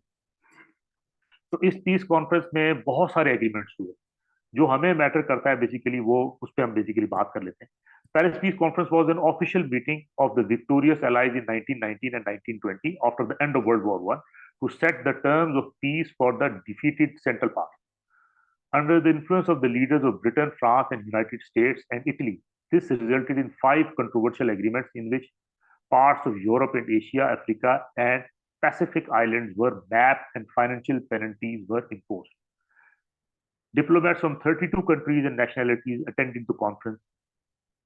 The creation of the League of Nations and 5 peace treaties with defeated states, giving Germany and Ottoman overseas ownership as mandate, especially to Britain and France, imposing reparations on Germany, and drawing new national boundaries to more closely reflect ethnic boundaries, sometimes accompanied by plebiscite. मतलब कहने का ये है कि उन्होंने पूरे इनको आपस में डिवाइड करने के लिए सारे एग्रीमेंट जो हुए बेसिक हुए, ये कहलाते हैं बिग 4। तमाम मेजर डिसीजन जो थे ना पेरिस पीस कॉन्फ्रेंस में इन 4 बंदों ने ली। और ये लेफ्ट राइट से आप देखना शुरू करें, David Lloyd George British prime minister हैं, फिर ये हैं इमैनुअल और इटली के हैं, फिर जॉर्ज क्लेमेंस ये हैं फ्रांस के, एंड विड्रो विल्सन है यूनाइटेड स्टेट के। ये 4 बंदे थे, इन्होंने डिसाइड किया सारा कुछ। अच्छा, जब फलस्तीन की डिस्कशन की हुई, यहाँ पर मौजूद थे इवन शेख शरीफ और मक्का के साहबजादे प्रिंस फैसल और चेम वाइजमैन, वो भी मौजूद थे इस कॉन्फ्रेंस के अंदर। अब फलस्तीन की जब बात हुई तो फलस्तीन की तरफ से जब ये कहा गया कि जब डिसीजन होने के पहले प्रेसिडेंट जो थे विड्रो विल्सन, इन्होंने एक किंग्स क्रेन कमीशन, और उन्होंने कहा कि आप फिजिकली जाएं फलस्तीन में और विजिट करके देखें ऑन ग्राउंड कि इसको ब्रिटिश मैंडेट में दिया भी जा सकता है या नहीं दिया जा सकता। वो क्रिस क्रेन जो किंग्स क्रेन कमीशन था, फिजिकली उसने विजिट किया, जाके लोगों से मिला, और उसने आके रिकमेंडेशन दी कि किसी भी तरह से ये फिजिबल नहीं है कि इसको जो है यहाँ पर यहूदियों को, ज्यूस को जो आबाद किया जा सके फलस्तीन के अंदर। ये टेंशन पैदा करेगा और लॉन्ग टर्म टेंशन। लेकिन इनकी पूरी इस चीज को इग्नोर कर दिया गया। और वही जो था वो जो डिसाइड हुआ था, पहले डिसाइड हुआ था, वो इम्प्लीमेंट हुआ। वो सिर्फ सिवाय एक सब खाने में चला गया जो किंग से जो रिपोर्ट थी कमीशन की, और उस पर कोई इम्प्लीमेंट नहीं हुआ। ये प्रिंस फैसल मौजूद है, सामने आपको नजर आ रहे होंगे, और पीछे इनके आपको टी लॉरेंस है। ये डेलीगेट था शेख शरीफ ऑफ मक्का का बेसिकली, जो कि पेरिस पीस कॉन्फ्रेंस में आए थे अपना वो यूनाइटेड अरेबिया का लेने के लिए।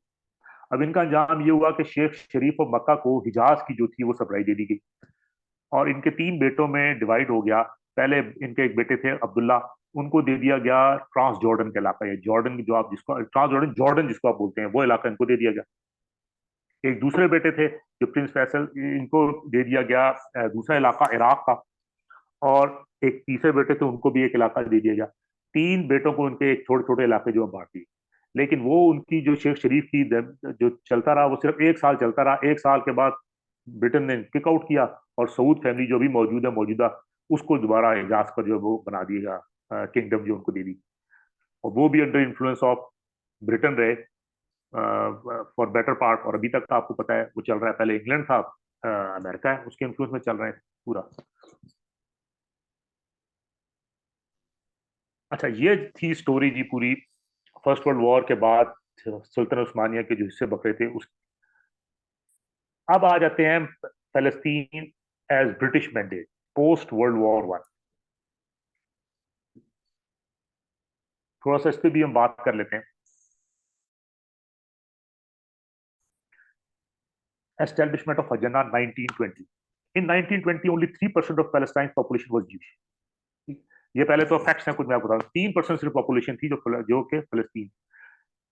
यहूदियों ने आने के बाद सबसे पहले क्या किया ज्यूज ने, उन्होंने बनाई वहां पे Haganah, an underground Zionist military organisation, जिसका मकसद ये था कि वो ज्यूज के इंटरेस्ट को प्रोटेक्ट करे फलस्तीन के अंदर। In April 1920 there was a riot in Jaffa against the mass migration of Jews from Europe. अब यहाँ से स्टार्ट हो गया ये माइग्रेशन, जो यूरोपियंस की आना शुरू हो गए।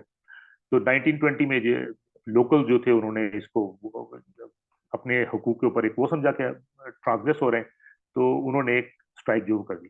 The British set up a commission of inquiry which attributed the right to 3 reasons. Number 1, frustration among Palestinians. Number 2, large-scale migration of European Jews. And number 3, fear of economic and political subjugation in front of Zionists, lobbying power in London. ठीक है।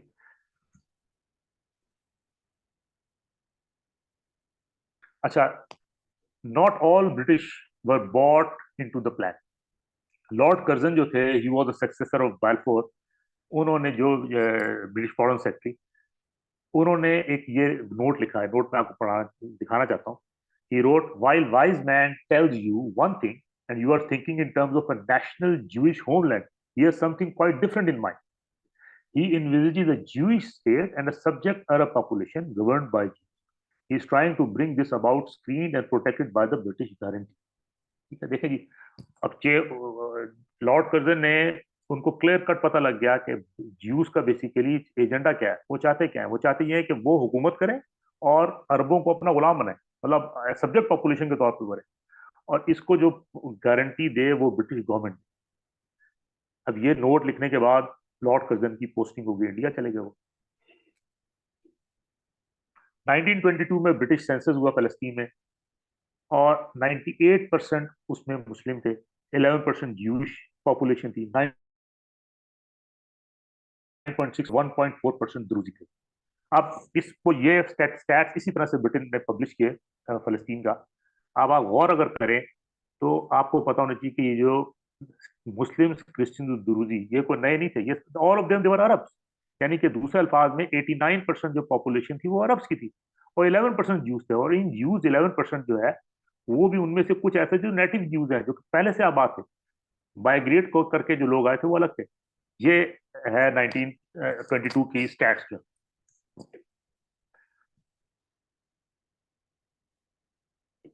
अच्छा, इसके बाद ऐसा नहीं है कि ये कुछ सुकून से गुजरता रहा, एक टेंशन का माहौल चलता रहा बिटवीन लोकल्स और ज्यूज के दरमियान, माइनर स्किर्मिशेस होती रही। जो मेजर इंसिडेंट हुआ अगला वो हुआ 1928। 1928 में ज्यूज ने अटेम्प्ट की कि वो वेलिंग वॉल को क्लेम कर लें। वेलिंग वॉल आपको पता है वो एक दीवार है, दीवारें गिरिया उसको उर्दू में कहते हैं, और ये जो टेम्पल था हिरोट का टेम्पल जिसको गिराया था टाइटस ने 1970 सी, उसकी एक वॉल जो वो बच गई थी उस जमाने की, वो वॉल मौजूद थी। उस वॉल वो that is called wailing wall, उस वेलिंग वॉल को क्लेम करने के लिए ज्यूज जो थे बेसिकली करते क्या थे कि वो इनका अकीदा ये था कि जिस जगह पे, जैसे हमारा है ना, जहाँ पे इबादत कर ली वो मस्जिद बन गई, वो हमारे कुछ लोगों का अकीदा है। इसी तरह से इनका अकीदा है कि ये जिस जगह बैठ के इबादत कर लेना वो उनकी होली प्लेस बन जाती है। तो some Jews they brought benches and screens to sit on and separate men from women. अब यहाँ पर उन्होंने क्या किया, ब्रिटिश जो थे they kept on removing them, वो उनको रिमूव करते थे। ज्यूज फिर वो लेके पहुंच जाते थे अपना पूरा कैंप, और वो ये होली प्लेस हमारी है। मुस्लिम ने क्या किया, ran a road between the benches and the wall. Jewish उन्होंने बगावत कर दी, और इस बगावत में आपस में इन फाइटिंग हुई between Jews and the Arabs, local Arab, और 133 ज्यूज जो थे they were killed and 116 Arab were killed. ये पहला मेजर इंसिडेंट था जो कि आपस में बाकायदा कत्ल वारत तक बात पहुंच गई। British conduct another inquiry. In Colonial Secretary Lord Pasfield issued the Pasfield White Paper. The report bluntly put the blame on the Jews and primarily the Jewish agency Haganah. The report concluded the Arabs have come to see the Jewish immigration not only a menace to their livelihood but a possible overlord of the future. ठीक है, अब ये आप देखें, जरा अंदाजा करें, उन्होंने रिपोर्ट में पैसफील्ड पेपर में क्लियर कर लिखा हुआ कि Arabs have come to see the Jewish immigration not only a menace to their livelihood but a possible overlord of the future. अरब समझ गए थे कि जी ये अभी हमारे फ्यूचर के हुक्मरान ये हैं। अभी तो हम ब्रिटिश मैंडेट के अंदर हैं और गवर्नमेंट जो है वो ब्रिटेन की है, लेकिन इस फ्यूचर के हमारे हुक्मरान जो वो ये है। इस 1928 के इंसिडेंट के बाद इरगुन गैंग एक और गैंग स्टैब्लिश हुआ, जिसे कहना मिलिटेंट। हजन्ना का जो था वो मिलिटेंट या हथियारों वाला सिलसिला नहीं था, वो ये था कि जस्ट एक ऑर्गेनाइजेशन बनी। लेकिन इरगुन गैंग जो बना, दूसरा गैंग बना, ये एक क्यों समझ लिया मिलिटेंट विंग इन्होंने बना लिया कि हम सेफ गार्ड करेंगे ब्रिटिश ज्यूज के इंटरेस्ट को फलस्तीन के अंदर। Irgun put out professional publications on combat doctrine, weaponry, leadership, drill exercise, etc. Among these publications were 240-page book The Gun by David Raziel and Abraham Stern, 284-page book The Compiled and Expanded Guide to Drill Exercise by Raziel. ठीक है जी, ये इन्होंने बाकायदा यानी कि military training देना शुरू कर दी ज्यूज को, इरगुन gang. Until World War II, the group armed itself with weapons purchased from Europe, primarily Italy and Poland, and smuggled to Palestine. The Irgun established workshops that manufactured spare parts and attachments for the weapons. Also manufactured were landmines and simple hand grenades. Another way in which Irgun armed itself was theft of weapons from British police and military. ठीक है जी, ये सारे यानी कि military training जो थी was part and parcel of जितने Jews वहां पे जो थे मौजूद थे। 1931 में एक और ब्रिटिश सेंसस हुआ और ब्रिटेन जो ज्यूज की आबादी 3 मिलियन हो गई, यानी कि 16.9% ज्यूज जो है वो हो गए। British Director of Development in Palestine published a report on landless Arabs caused by Zionist colonization. ठीक है जी, अब ये तमाम चीजों से फ्रस्ट्रेट होके 1936 से 1939 अरब रिवोल्ट हुई। Palestinians became frustrated from the British double standard treatment. The Irgun gang started terrorizing the Palestinians, or the birth of terrorism in the Holy Land. In July 1938, Irgun terrorists set bombs in markets and other public places, killing 76 Arabs. British arrest and the Irgun terrorists, the Irgun gang kills 52 Arabs. In 1939, the British limited the Jewish migration to 15,000 per year. The Irgun retaliated by killing 27 Arabs. यानी कि ये यहाँ से ना start हो गया काम।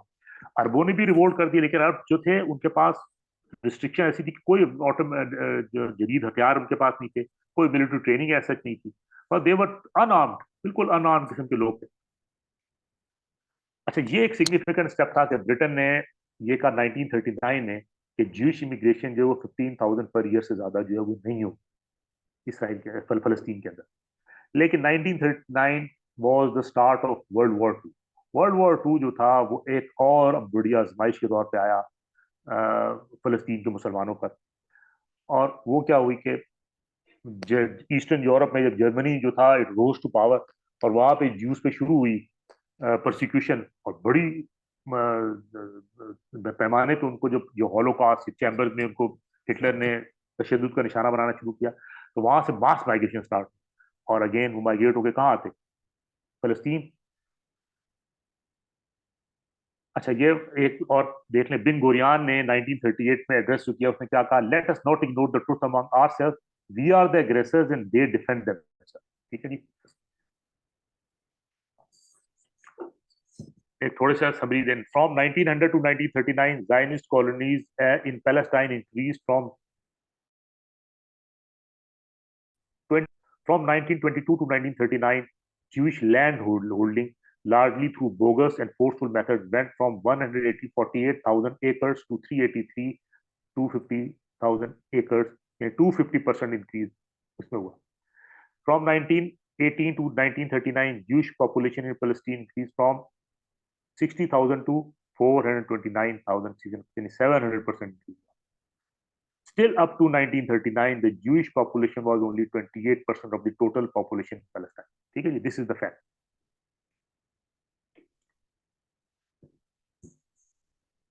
Another white paper 1939 में ब्रिटिश गवर्नमेंट ने निकाला, वो क्या था जी, कि British government as far as Great Britain was concerned, it had already fulfilled the Balfour Declaration. पहली चीज. दूसरी बात यह है, indefinite Jewish immigration and land transfer to the Jews were contrary to the Article 22 of the Covenant of the League of Nations and British promises to the Arabs. Thus, within the 5 years, only 75,000 Jews would be allowed into Palestine. And after 1944, Jewish migration would be subject to Arab approval, or an independent Palestinian state will be considered in the next 5 years. ठीक है, ये देखें कितने important चीजें. फलस्तीनियों को इसमें अपना hope नजर आना शुरू हुआ कि कम से कम 1944 में हमें आजादी जो मिल जाएगी. और ये दूसरी ये रिस्ट्रिक्शन है कि with in 5 years only 75,000 Jews would be allowed into Palestine. The Zionist organization was enraged. They assassinated Lord Muni in November 1944. ठीक है, ये तो हम बहुत आगे चले गए 1944 में. अच्छा, अब आ गई वर्ल्ड वॉर 2. जैसे मैंने बताया आपको, वर्ल्ड वॉर 2 में स्टार्ट हो गई 1939 में, और इसकी जो प्राइस लेकिन पे की बहुत बड़ी, वो फलस्तीनियों ने पे की. Palestinians pay for Hitler's wrath on European Jews during the World War II. US ने रिफ्यूज कर दिया जर्मन ज्यूज को कि वो यूएस में जाएं. ठीक है जी, और तो सारे के सारे फलस्तीन में. In 1947, two men backed by Zionist organization requested immediate admission of 100,000 Jews into Palestine.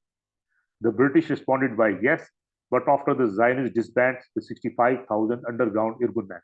उन्होंने कहा ठीक है हम करते हैं, लेकिन आप इनको जो 65,000 अंडरग्राउंड इर्गुन है इनको आप खत्म कर लें. लेकिन Zionists ने क्या किया, they blew up King David Hotel, killing 91 Britons and some Jews. Britain उसके बाद went to UN, और यूएन में जाके, अब यूएन में जाने का मतलब क्या था, इसराइल का क्या, ये वहां से स्टार्ट हो गया. इन नवंबर 1947, under great pressure from the US government, the UN general assembly recommended the partition of Palestine. ठीक है जी, यूएन ने सेंसस किया. अकॉर्डिंग टू दैट सेंसस, अरब जो थे वो 1.269 बिलियन थे, और ज्यूज जो थे दे वर 678,000. ज्यूज के पास अभी भी सिर्फ 10% ऑफ द टोटल लैंड. लेकिन जब पार्टीशन प्लान आया, the Jews were allocated with 55% of the total land of historical Palestine. ठीक है जी, 10% लैंड पहले थी, पॉपुलेशन आप देख लें आधी है, और लैंड को दे दी, कितनी दे दी गई, 55%. Palestinians rejected the partition plan. The Arab nations rejected the plan. The Muslim nations rejected the plan. Arab nations asked to query the newly formed International Court of Justice, but they were democratically voted. ठीक है जी, court of justice में गए. अब democratically कौन, मुसलमानों की उस वक्त हालत ही कुछ नहीं थी. इस जमाने की ये बात है 1947 में, सारे तो गुलाम थे, कौन इंडिपेंडेंटली अपनी राय ओपिनियन दे पाता. तो डेमोक्रेटिकली वोटिंग हुई, वोटिंग में वो खत्म हो गया. The Arab Nations asked how could you democratically divide a country against the will of the majority of its people.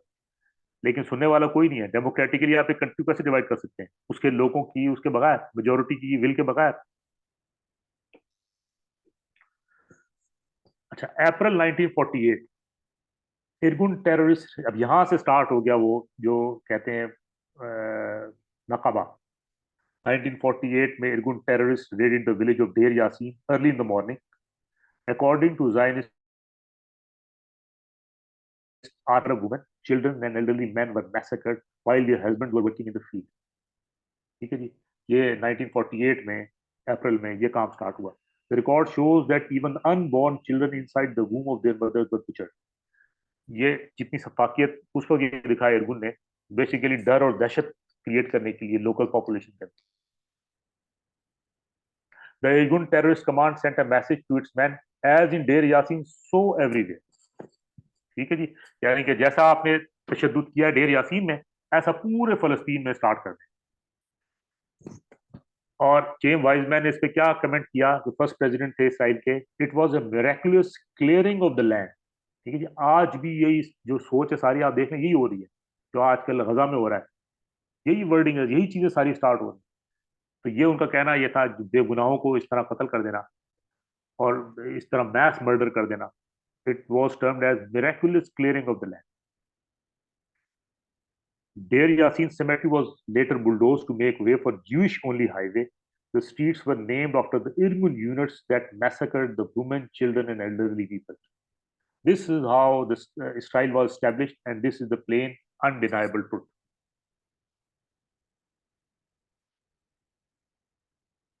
Deir Yassin की तरह hundreds of villages जो थे वो हुए और बहुत बड़ा पैमाने पे इन्होंने जो है इलाकों पे कब्जा कर लिया। जब जर्मन ने ये काम किया ज्यूज के खिलाफ तो ये हॉलोकॉस्ट कहलाया। जब जायनिस्ट ने ये किया तो ये कहलाया लैंड क्लियरिंग ऑपरेशन। मई 14, 1948 में तेल अवीव में Jewish leaders led by David Ben Gurion proclaimed the state of Israel. ठीक है जी, ये डेट थी जब के इसराइल जो वजूद में आया। तो by all practicality Israel declared itself a country inside another country. ठीक, ये पहला मुल्क था एक कंट्री के अंदर, अब एक और कंट्री ने अपने आप को डिक्लेयर कर दिया। ये देख लीजिए, ये एक इनिशियल, अगर आप थोड़ा सा देखना चाहें, 530 Palestinian villages destroyed in 1948, जो रेड कलर में, ये सारे विलेजेस से डिस्ट्रॉय कर दिए और अब बाद में सारा इलाका जो है ये इसराइल के अंदर चला गया।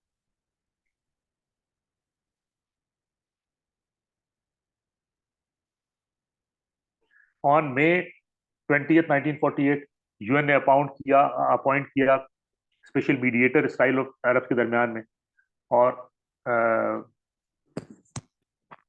he argued that November 1947 UN plan of Palestine was provisional. He reminded the Israelis that if they accept the UN authority, then they should go back to the UN to establish where and when Israel will be established. If they rejected the UN authority on this matter, then they should reject the UN. ना accept किया ना reject किया। अच्छा, यहां से ना ये आगे हम अगले ईरा में आ जाएंगे मेरे ख्याल में। आज हम यहाँ पे इसको स्टॉप करते हैं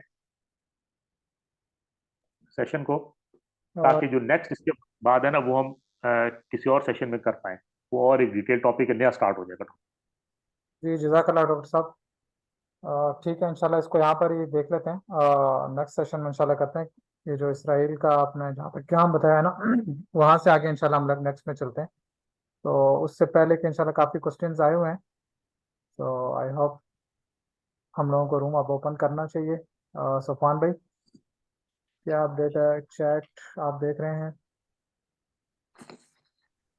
जी जी, सबसे पहले मिसेस अब्दुल्ला का क्वेश्चन है, आप वो ले लें। जी गाइस, इंशाल्लाह हम लोग रूम ओपन कर रहे हैं क्वेश्चन आंसर्स के लिए इंशाल्लाह। और प्लीज़ आप लोग अपना नाम बता दें क्वेश्चन से पहले, ताकि डॉक्टर साहब को जो है क्लैरिटी हो किससे बात कर रहे हैं। जज़ाकल्लाह खैर। जी मिसेस अब्दुल्ला। अस्सलाम वालेकुम जी, मेरा नाम हानी मरियम है और मेरा सवाल ये है कि युगांडा भी तो उनको ऑफर किया गया था ना फलस्तीन के अलावा, मतलब 2 कंट्रीज की चॉइस दी गई थी, तो वो फलस्तीन को ही क्यों चूज किया? एक तो हमें रिलीजियस रीजन मिलता है, लेकिन मुझे पता नहीं इतना ज्यादा, लेकिन जायनिस्ट और ज्यूज हैं उनकी थिंकिंग में फर्क है। अगर वो भी इसी वजह से सिर्फ फलस्तीन की वजह की तरफ गए क्योंकि उनका रिलीजियस बेस वहां बनती है, क्योंकि मसीहा वहां पे आएगा उनका, क्या सिर्फ यही रीजन था या इसके अलावा कुछ और रीजंस भी थे जो हमें पता नहीं, जैसे कि वो इजी टू टारगेट था क्योंकि ऑलरेडी वहां पे कमजोर हो चुके थे काफी?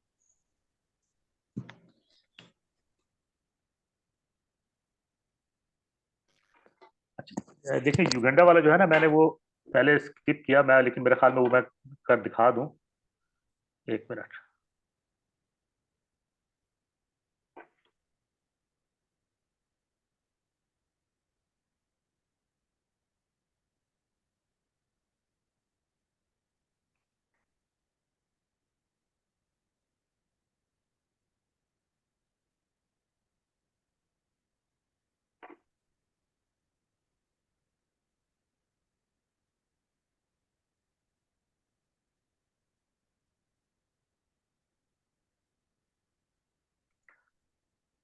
अच्छा, ये जो आप बात करें युगांडा वाली,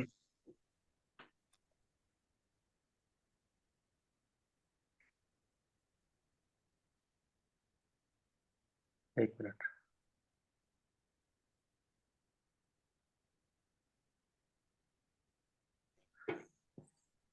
ये दी थी जोसेफ चैम्बरलेन ने, बेसिकली ऑफर दी थी इनको, जब उनसे ये कहा गया, ब्रिटिश कॉलोनियल सेक्रेटरी थे, जब इनसे बात की थियोडोर हर्जल ने, जो कि बेसिकली था ये वर्ल्ड जायनिस्ट का जो फाउंडर थे, इन्होंने जब बात की थी इनसे, जोसेफ चैम्बरलिन से, कि हमें दिया जाए फलस्तीन में वापस जो है वो एक दिया जाए इस इसराइल का इस्टेब्लिशमेंट के लिए, तो उन्होंने ऑफर किया था कि आप युगांडा में ले लें, ईस्ट अफ्रीका में, वो भी अंडर ब्रिटिश सुपरविजन है। ये प्लान प्रेजेंट हुआ फिर ज्यूइश कांग्रेस के अंदर, उसकी 6 कांग्रेस के अंदर, और उसमें ये डिबेट हुआ, जो मैंने लिखा है, this issue of alternative territory led to open revolt at 6th Zionist congress in 1903। तो ये उस वक्त वहां रिजेक्ट हो गया और युगांडा को उन्होंने एक्सेप्ट नहीं किया। हालांकि युगांडा में अगर वो कर देते तो वो भी ब्रिटिश कॉलोनी थी, वहां इश्यूज पैदा नहीं होने थे। लेकिन देखिए उनका पर्पस, मिशन ये नहीं है। आप देखें, एक कौम 2000 साल पहले वहां से निकाली गई और 2000 साल के बाद वो एक मिशन के तहत यहाँ आए हैं, और उन्होंने आना ही यहीं पे है, होली लैंड उनकी यहाँ पर है। यहाँ पे आने के बाद अभी इनका मकासद यहाँ पे खत्म नहीं हो गए। अभी उन्होंने यहाँ पे जो बेसिक इनका मिशन है वो है कि जो जुडाया बेसिकली रियासत थी, हज़रत सुलेमान अलैहिस्सलाम के बाद 2 हिस्सों में बढ़ गई थी, तो साउथर्न रियासत ही यहूदिया या जुडाया जिसको बोलते थे, वो पूरा इलाका जो है वहां पे दोबारा से ये एक स्टेट बनाई जाए। और वो जो टेम्पल था जो गिरा दिया गया था, थर्ड टेम्पल, मस्जिद अक्सा की जगह वो थर्ड टेम्पल बनाया जाए। और जो ग्रेटर इसराइल कहलाता है ना, ये सारे सारे इसके प्लान मौजूद हैं। और थर्ड टेम्पल है, उसके भी नक्शे आर्किटेक्चर सब बन चुके हैं। 3D डिजाइन ड्राइंग मैंने खुद देखी, नेट पे अवेलेबल, आप जाके देखें। तो प्लान उनका कोई ये छोटा प्लान नहीं, वो युगांडा या बाकी जगहों पे भी जाएंगे, तो यूरोप में एडजस्टेड थे, वो अमेरिका भी जा सकते थे। लेकिन यहाँ देखें वो एक मिशन के तहत आना चाहते हैं। ये वो समझते हैं अपना राइट कि हम चोजन पीपल हैं और ये प्रोमिस लैंड है और हम इस वक्त दुनिया पे हुकूमत कर रहे हैं, तो ये जो जमीन हमारी है वो हमें क्यों ना मिले। बेसिकली प्लान जो है उनका डिफरेंट है। सर तो फिर सबसे ज्यादा मेजर डिफरेंस आया नहीं तो जियो की फिलोसफी में आता कहाँ पे, जब दोनों ही एक ही तरह से काम कर रहे हैं, एक बोल रहा है मुझे अभी के अभी बनाना है, दूसरा बोल रहा नहीं पहले इंतजार करो वो आके खुद बनाएगा। हाँ देखें, जो ज्यूज, ऑर्थोडॉक्स ज्यूज है, उनका बेसिकली कहना यह है कि अगर हम इसको खुद से करेंगे, ये अल्लाह ताला खुद हमारे लिए कोई बनाएगा सिलसिला वहां पे जाने का। अगर हम इसको खुद जल्दी करेंगे तो ये प्लान जो है ये कामयाब नहीं होगा। जबकि जायनिस्ट हैं, उनका एजेंडा ये है कि हम इसको स्पीड अप करें, खुद से ये सारे काम जो करें। इसमें क्रिश्चियन जायनिस्ट भी शामिल है। बेसिक फिलोसफी में डिफरेंस जो है वो ये है। ये कोई डिफरेंस नहीं है कि हमें वहां जाना नहीं है, जाना दोनों ये चाहते हैं कि हम जाएं। लेकिन फर्क ये है कि मोड क्या अपनाया जाए। ये मोड जो जायनिस्ट ने अपनाया कि, या फिर ये है कि पीसफुल मोड जो है वो अपनाया जाए, बस ये डिफरेंस है दोनों में। और सर जो लिबरल ज्यूज होते हैं, जो लिबरल माइंडसेट या सेक्युलर माइंडसेट के होते हैं, वो सिर्फ ऐसे नेशनैलिटी लेके चलते हैं इसराइल को, उनका भी माइंडसेट यही होता है। देखिए वो अब जो लिबरल हैं वो तो डिफरेंट है। एक एक तबका वो भी इनमें है, जो मैंने पढ़ा है वो ये है कि वो चाहता है कोई ऐसा हुई ना, हम एडजस्ट हो गए, जैसे अमेरिका में कहीं है, हम एडजस्ट हो गए, वहां हम क्यों, अब हमें क्या प्रॉब्लम है, नई जगह जाएंगे, नए मसाइल हैं। अभी भी देखें जंग हुई तो बहुत सारे वापस चले गए, कितना तल अवीव एयरपोर्ट पे रश लगा रहा, लोग भाग गए बहुत सारे। तो देखें ये हर तरह के लोग होते हैं हर एक कम्युनिटी के अंदर। कुछ आर्डेंट वो लोग भी देखें इनमें शामिल हैं जो कि 1880 में उस वक्त आए जब यहाँ था ही कुछ नहीं, और वो भी है क्योंकि चाहते हम आई ना, अमेरिका में बैठे थे, वो तो आने नहीं चाहते थे फर्स्ट वर्ल्ड वॉर के बाद सेकेंड वर्ल्ड वॉर तक, वो आने नहीं चाहते थे। तो ये तो कम्युनिटी में इस तरह के लोग होते हैं।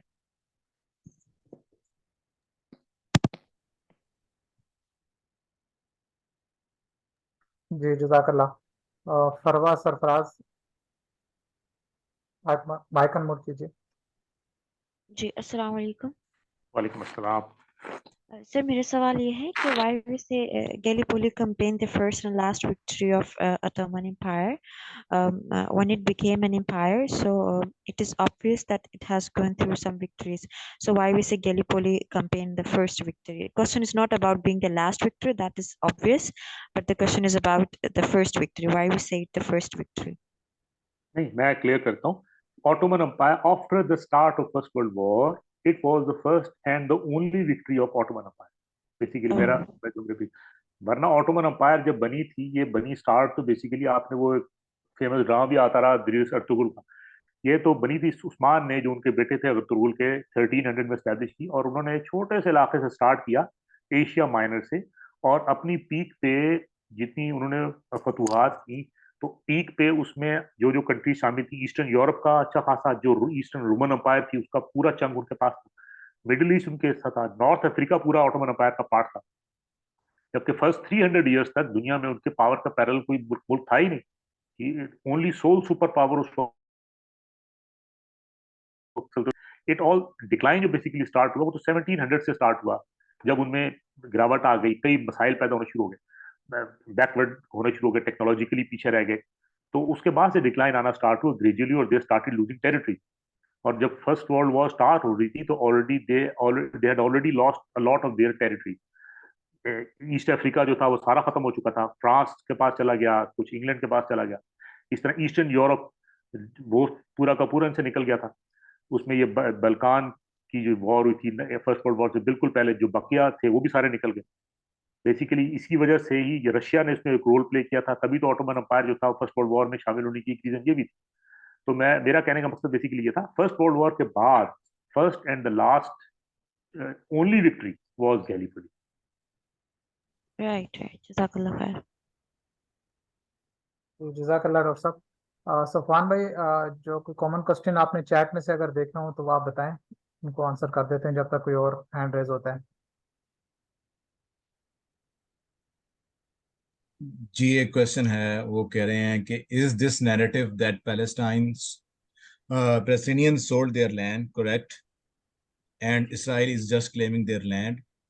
If Palestinians really sold their land, what are the stats? Jewish population versus land they owned. अच्छा, इसकी ना जो लैंड बेसिकली सेल किया ना, इसमें सदाकत है ये नहीं है कि नहीं है, ये पीरियड बेसिकली मैंने आपको बताया ना 1880 से लेके 1920 तक का पीरियड जो है, इसमें लैंड जो है वो सेल हुई उन लोगों की जो कि वेस्ट में थे। लेकिन मैं आपको सेंसस बताया, फिगर्स बताई कि 10% लैंड से ज्यादा तो इस वक्त भी इनके पास नहीं थी, तो वो इतनी ज्यादा तादाद में नहीं थी कि वो लैंड उन्होंने ले ली, लैंड परचेज बिल्कुल हुई। अच्छा, इसमें एक चीजों की क्लैरिटी और भी मैं दे दूं, बेसिकली सुल्तान अब्दुल हमीद के पास जब ये आए थियोडोर हर्जल, वो सुल्तान अब्दुल हमीद से मिले। सुल्तान अब्दुल हमीद को उन्होंने कहा हर्जल साहब ने कि मैं सल्तनत उस्मानिया का सारा लोन जो है वो था यहाँ पे लैंड परचेज करने की, सेटल होने की इजाजत दे। सुल्तान अब्दुल हमीद ने ये कहा कि जो लैंड फलस्तीन की है इट्स अ वक्फ, ठीक है, ये वक्फ जो होता है ये हज़रत उमर रज़ी अल्लाह के दौर से है, मतलब इट्स नॉट फॉर सेल, ये मेरी वो है ही नहीं कि मैं इसको सेल कर सकूं। तो उन्होंने फ्लैटली सुल्तान अब्दुल हमीद ने रिफ्यूज कर दिया।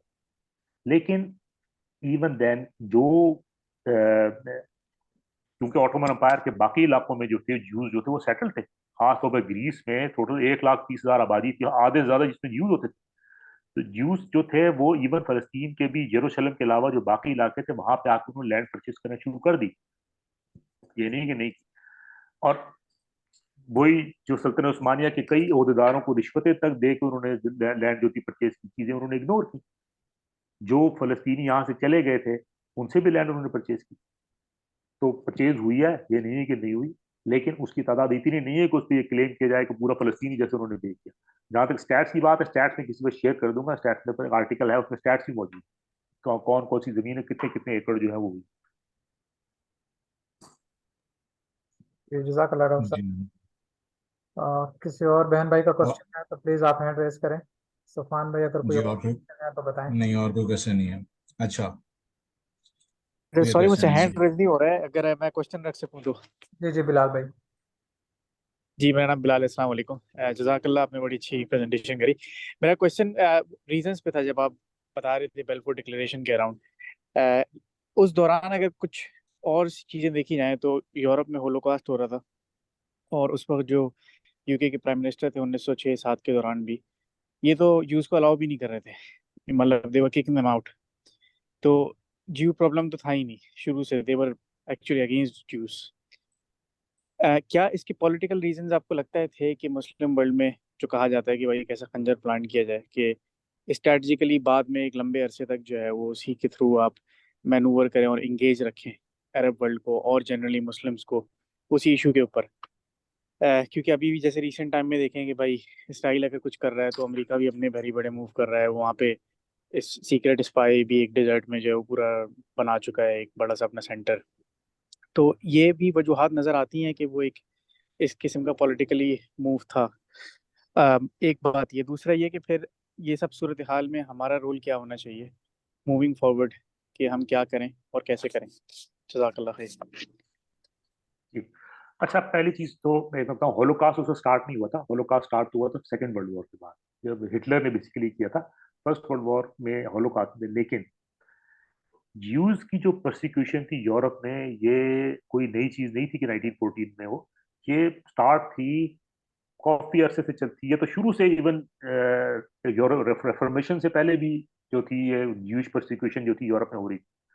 मैंने जैसे बताया, सिर्फ मुस्लिम लैंड में इनको सुकून से रहना नसीब हुआ इस पूरे पीरियड में, 70 सी से लेके 1948 1920 तक, और कोई दुनिया में इनके लिए जाए पना थी नहीं।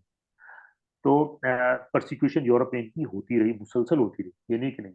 जो रिसेंट हुई थी जिसकी वजह से ये 1880 में यहाँ पे आए थे, दो जगहों पे। एक तो रशिया में, रशिया ने जो टेरिटरीज सल्तनत उस्मानिया की कैप्चर की थी 1870s में, 1840 से लेकर 1870 तक, उस उन टेरिटरीज में क्योंकि ज्यूज आबाद थे, तो वो कहलाता है रशियन पोग्राम, POGRAMS प्रोग्राम।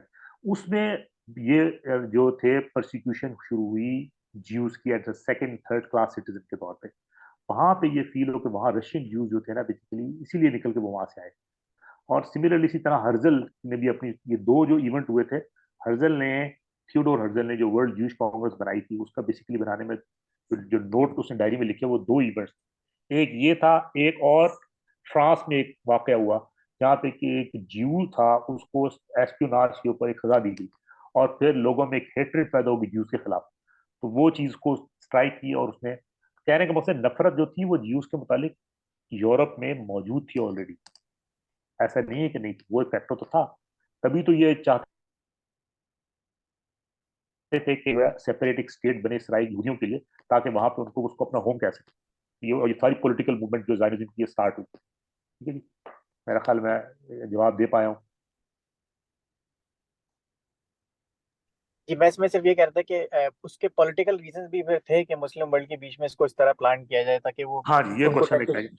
अच्छा जी देखिए, बिल्कुल। मैं रीजन बताई ना, उसमें मैंने आपको बताया कि देखें कॉन्स्पिरेसी थ्योरीज बहुत सारी, लेकिन मैंने उसका जिक्र नहीं किया। मैंने सिर्फ आपको बताई एपरेंट चीजें।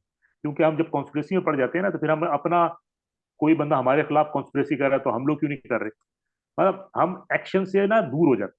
कॉन्स्पिरेसी तो बहुत सारी हैं, मैं आपको अगर बताना शुरू करूं अभी, तो वो डेफिनेटली एक 2000 साल बाद ये कौम जब अपना मुल्क में आकर बैठती है, तो वो कोई सादे तरीके से नहीं आ सकती।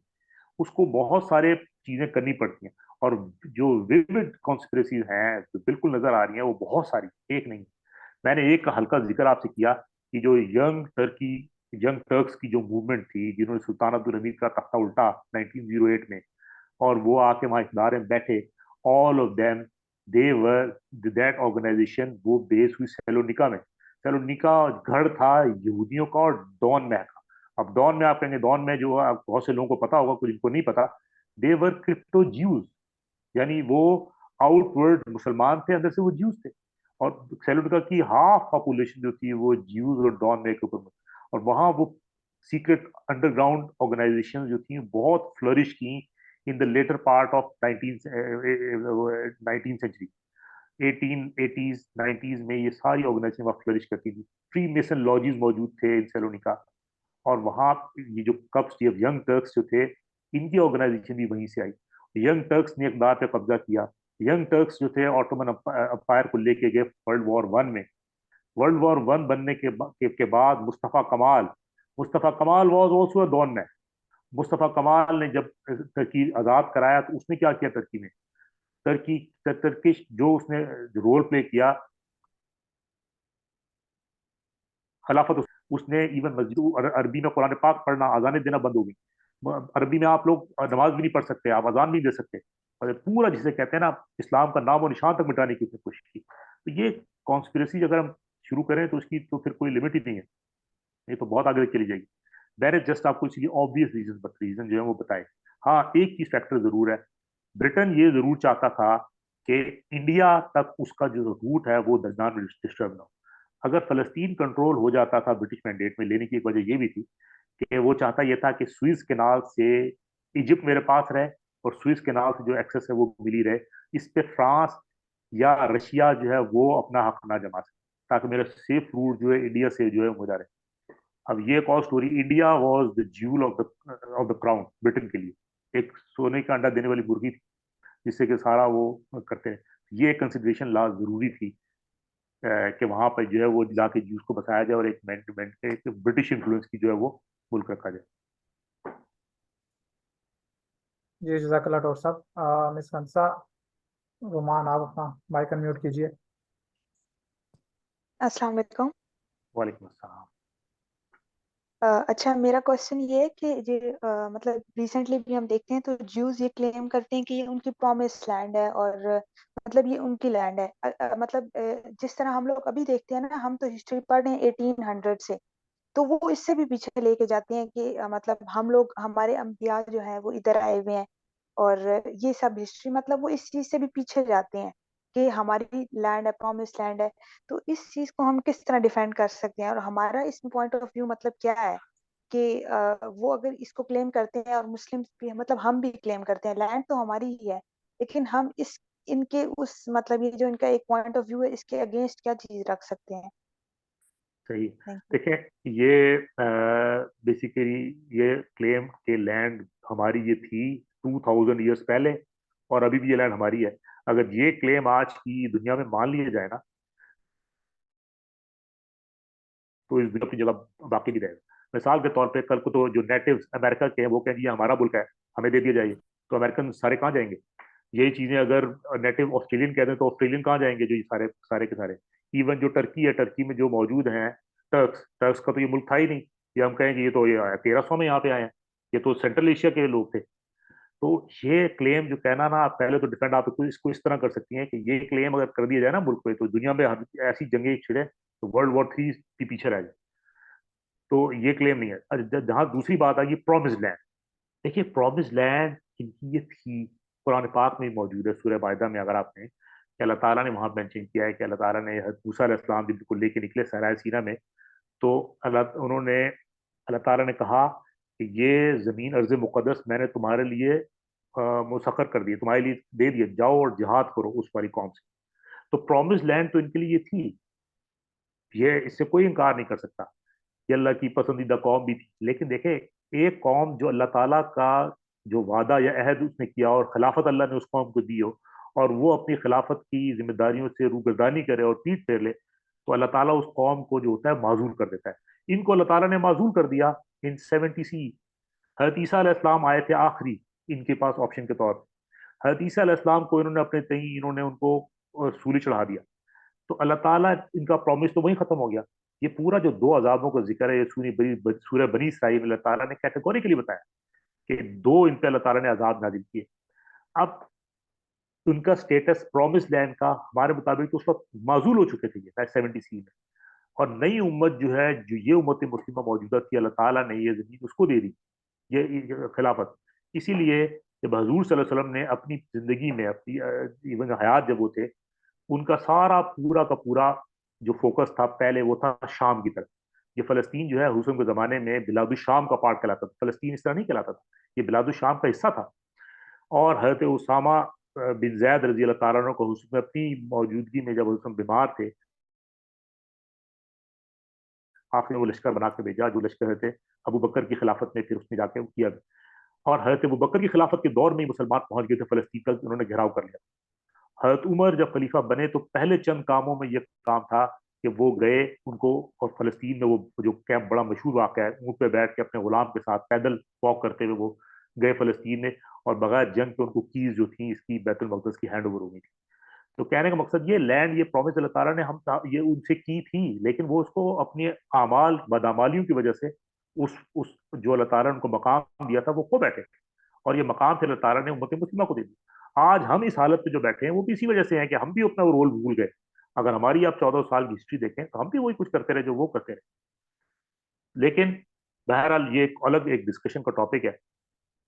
मेरे ख्याल में इस पे फर्दर भी डिस्कशन की जा सकती है किसी और फोरम के ऊपर भी। लेकिन अगर कोई आज आपसे ये क्वेश्चन करता है कि ये 2000 साल पहले उनकी जमीन थी, तो आप बताएं 2000 साल पहले आज जमीन थी तो ये दुनिया का फिर अमन कोई रह नहीं सकता, कोई मुल्क अपनी जगह नहीं रह सकता।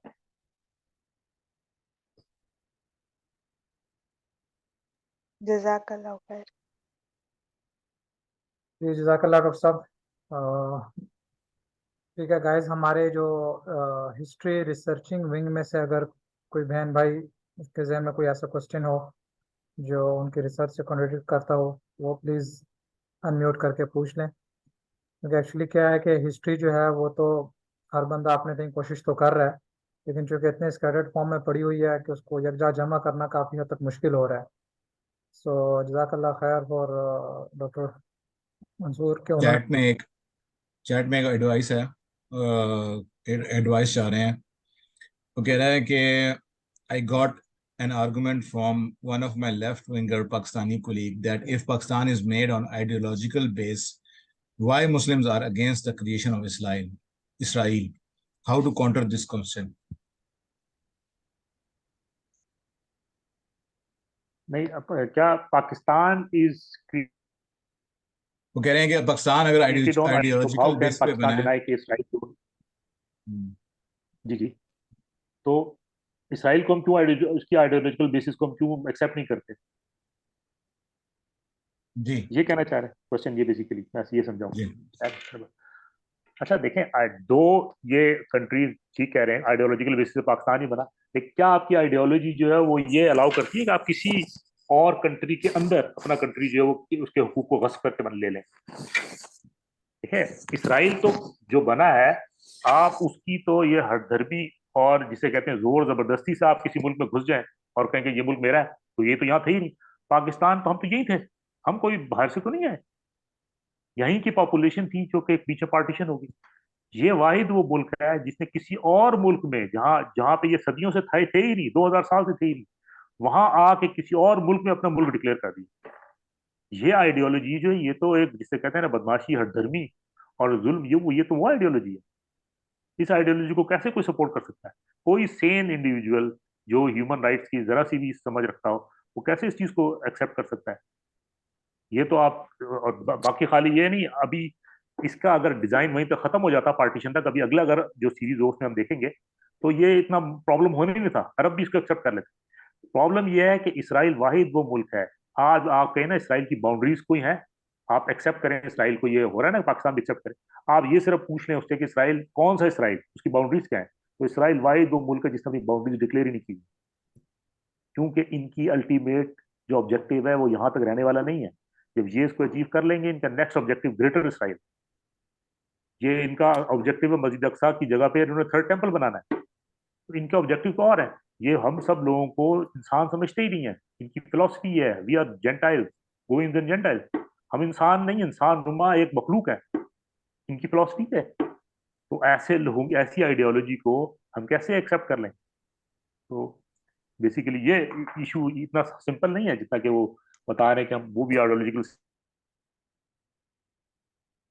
को एक्सेप्ट कर लेना चाहिए। It's more complex. जज़ाकल्लाह खैर। एक और सवाल है कि सुल्तान अब्दुल हमीद को जब पता चल चुका था कि ज़ायनिस्ट ये सब प्लान कर रहे हैं, तो उस वक्त मुसलमान क्यों नहीं मुत्तहिद हुए? ये तो देखें जी, ऐसा क्वेश्चन है, आज इसराइल सबको सामने आप देख रहे हैं कर रहा है, मुसलमान आज क्यों मुत्तहिद नहीं हो रहे? मैं आपको बताऊं, सुल्तान अब्दुल हमीद आखिरी सुल्तान थे जिन्होंने एफर्ट किया अपने तय कुछ करने की, लेकिन इतना कमजोर हो चुके थे सुल्तान अब्दुल हमीद के ज़माने से पहले ही सुल्तानुल उस्मानिया के सिक मैन ऑफ द यूरोप से ही कह रहा था। ब्रिटेन और फ्रांस, यूरोपियन कहते थे कि it's just a matter of time, world war 9 भी होती ना तो उनका ये कहना था कि ये अपने खुद ही कोलैप्स करने वाली जिस जो जो सिचुएशन थी। इस फ्रस्ट्रेशन में ही उन्होंने जर्मन एक अलाय के तौर पे अलायंस ढूंढा तुर्कों ने। तो इतनी शैम्बल्स में एडमिनिस्ट्रेटिव कंट्रोल इतना वीक। एक बुक है, मैं आपको रेकमेंड करता हूँ, वो बुक आप लोग सब जो पढ़े इस पूरे फर्स्ट वर्ल्ड, बल्कि पहले मुझे कहना चाहिए था इस पूरे सिनेरियो को समझने के लिए, वो एक है डेविड फ्रॉम्पकिन की बुक है a peace to end all peace. ये है New York time best seller, a peace to end all peace, the fall of Ottoman Empire and the creation of modern Middle East. ये आप काइंडली जरूर study करें। इसमें आपको ना पूरी बैकग्राउंड मिल जाएगा उसको सल्तनत उस्मानी की हालत क्या थी। इतनी दम और सकत ही नहीं थी कि वो कुछ कोई कैंपेन किसी तरह कर सके। ठीक है, तो मुतहिद होना तो बड़ी दूर की बात, मुतहिद हो जाते तो ये सब होता ही ना। बुक का नाम रिपीट कर देंगे इधर? मैं बुक का आपको टाइटल दिखा भी देता हूँ, मैं 1 मिनट, मेरे पास सॉफ्ट कॉपी उसकी पड़ी तूफान है। भाई वो पैडलेट पे मैंने अपलोड की हुई है, मैं शेयर कर दूंगी आपके साथ ही। हाँ बस वो आप शेयर कर रहे हैं, वो बुक पढ़ने वाली, ये बुक आप लाजमी पढ़े सारे। निशा चैट में बाकी साथियों के नाम लिख दें। जी जज़ाकल्लाह। डॉक्टर साहब अच्छा एक क्वेश्चन ये आ रहा है मुझे कि ये स्लाइड्स मिल सकती हैं? जी जी, ये स्लाइड बिल्कुल आप ले लें। ये मैं इन स्लाइड्स को, अब ये स्लाइड में असल है ना, ये शुरू से मैं प्रोग्राम तो ये था बेसिकली, ये स्टार्ट तो शुरू से हो रही है। अब ये है बड़ी बहुत बड़ी स्लाइड है, मैं कोशिश करता हूँ इसको ना, ये आमिर भाई को मैं दे दूंगा, वो आपको ना शेयर कर देंगे। ये हमने स्टार्ट की है स्टार्ट से, बिल्कुल हजरत इब्राहिम अलैहिस्सलाम से, या कदीम तारीख से, इनकी हिस्ट्री से। तो ये एक अच्छा है, या आप लोग ले लें और जो कर सकते हैं कुछ सेशन करना हो एडिशनल, तो हम इनकी कदीम तारीख भी सेशन कर सकते हैं, उसमें कोई इशू नहीं है। जी जी जज़ाकल्लाह खैर। Any other question guys? किसी और का कोई क्वेश्चन हो प्लीज तो raise your hand or you can unmute your mics.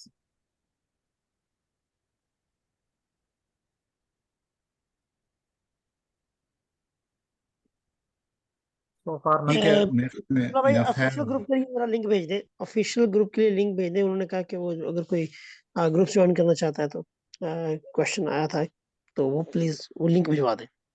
Okay sure. सफान भाई, और IW का अगर आप वो लिंक यहाँ पर ही सेंड कर दें तो बेहतर हो जाएगा।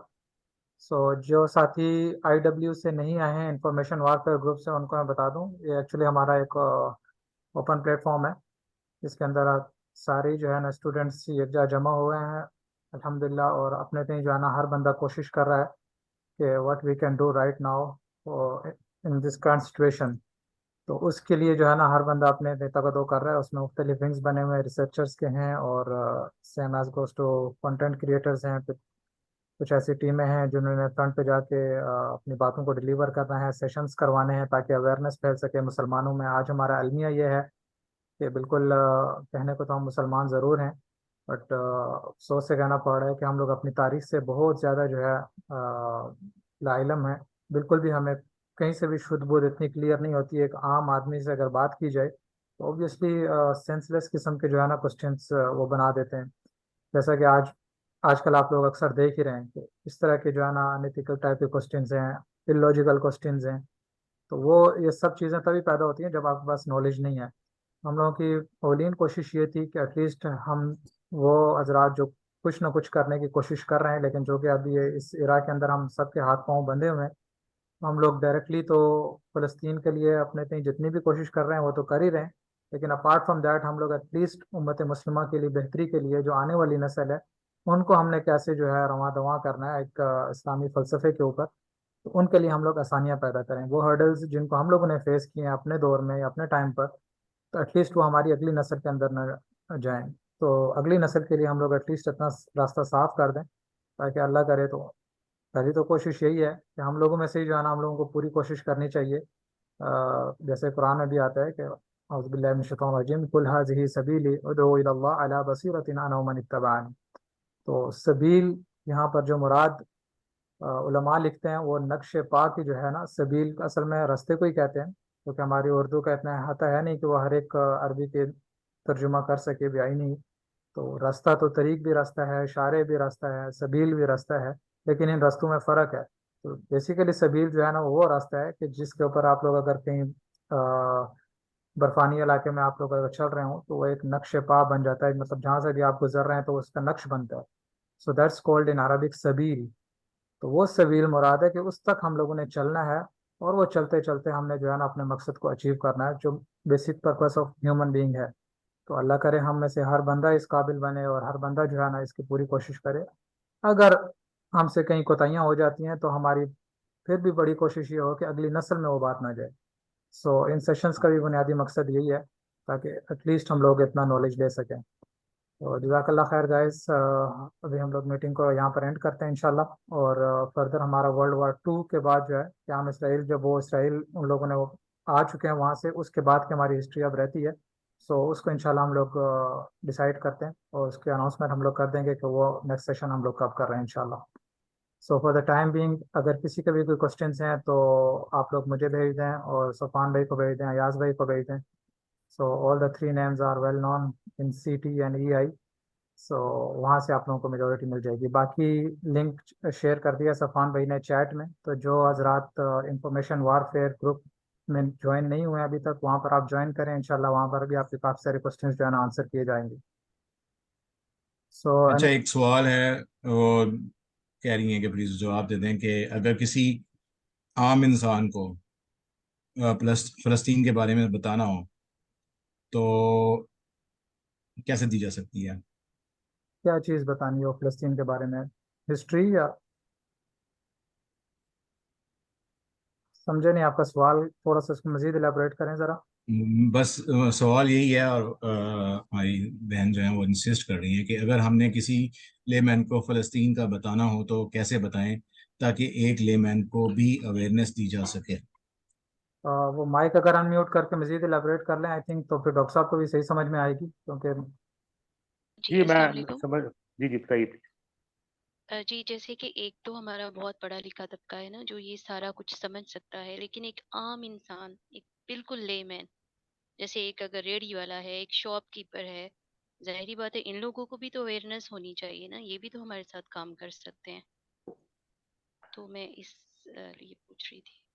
जी बिल्कुल, आप मैं देखें, ले मैन को बताने के लिए हमें ये यहाँ से अगर हम स्टार्ट करें ना कि ये हमारा किबला अव्वल था, इसके तरफ हम नमाज पढ़ा करते थे, तो 16 महीने तक हज़रत जो थे हिजरत के बाद वहाँ नमाज पढ़ते रहे उस तरफ करके। तो यहाँ से आप स्टार्ट करें, और इसके मुतालिक अल्लाह ताला ने जो कुरान पाक में बताई है बातें, वो इस स्लाइड्स की शुरू में काफ़ी सारी हैं।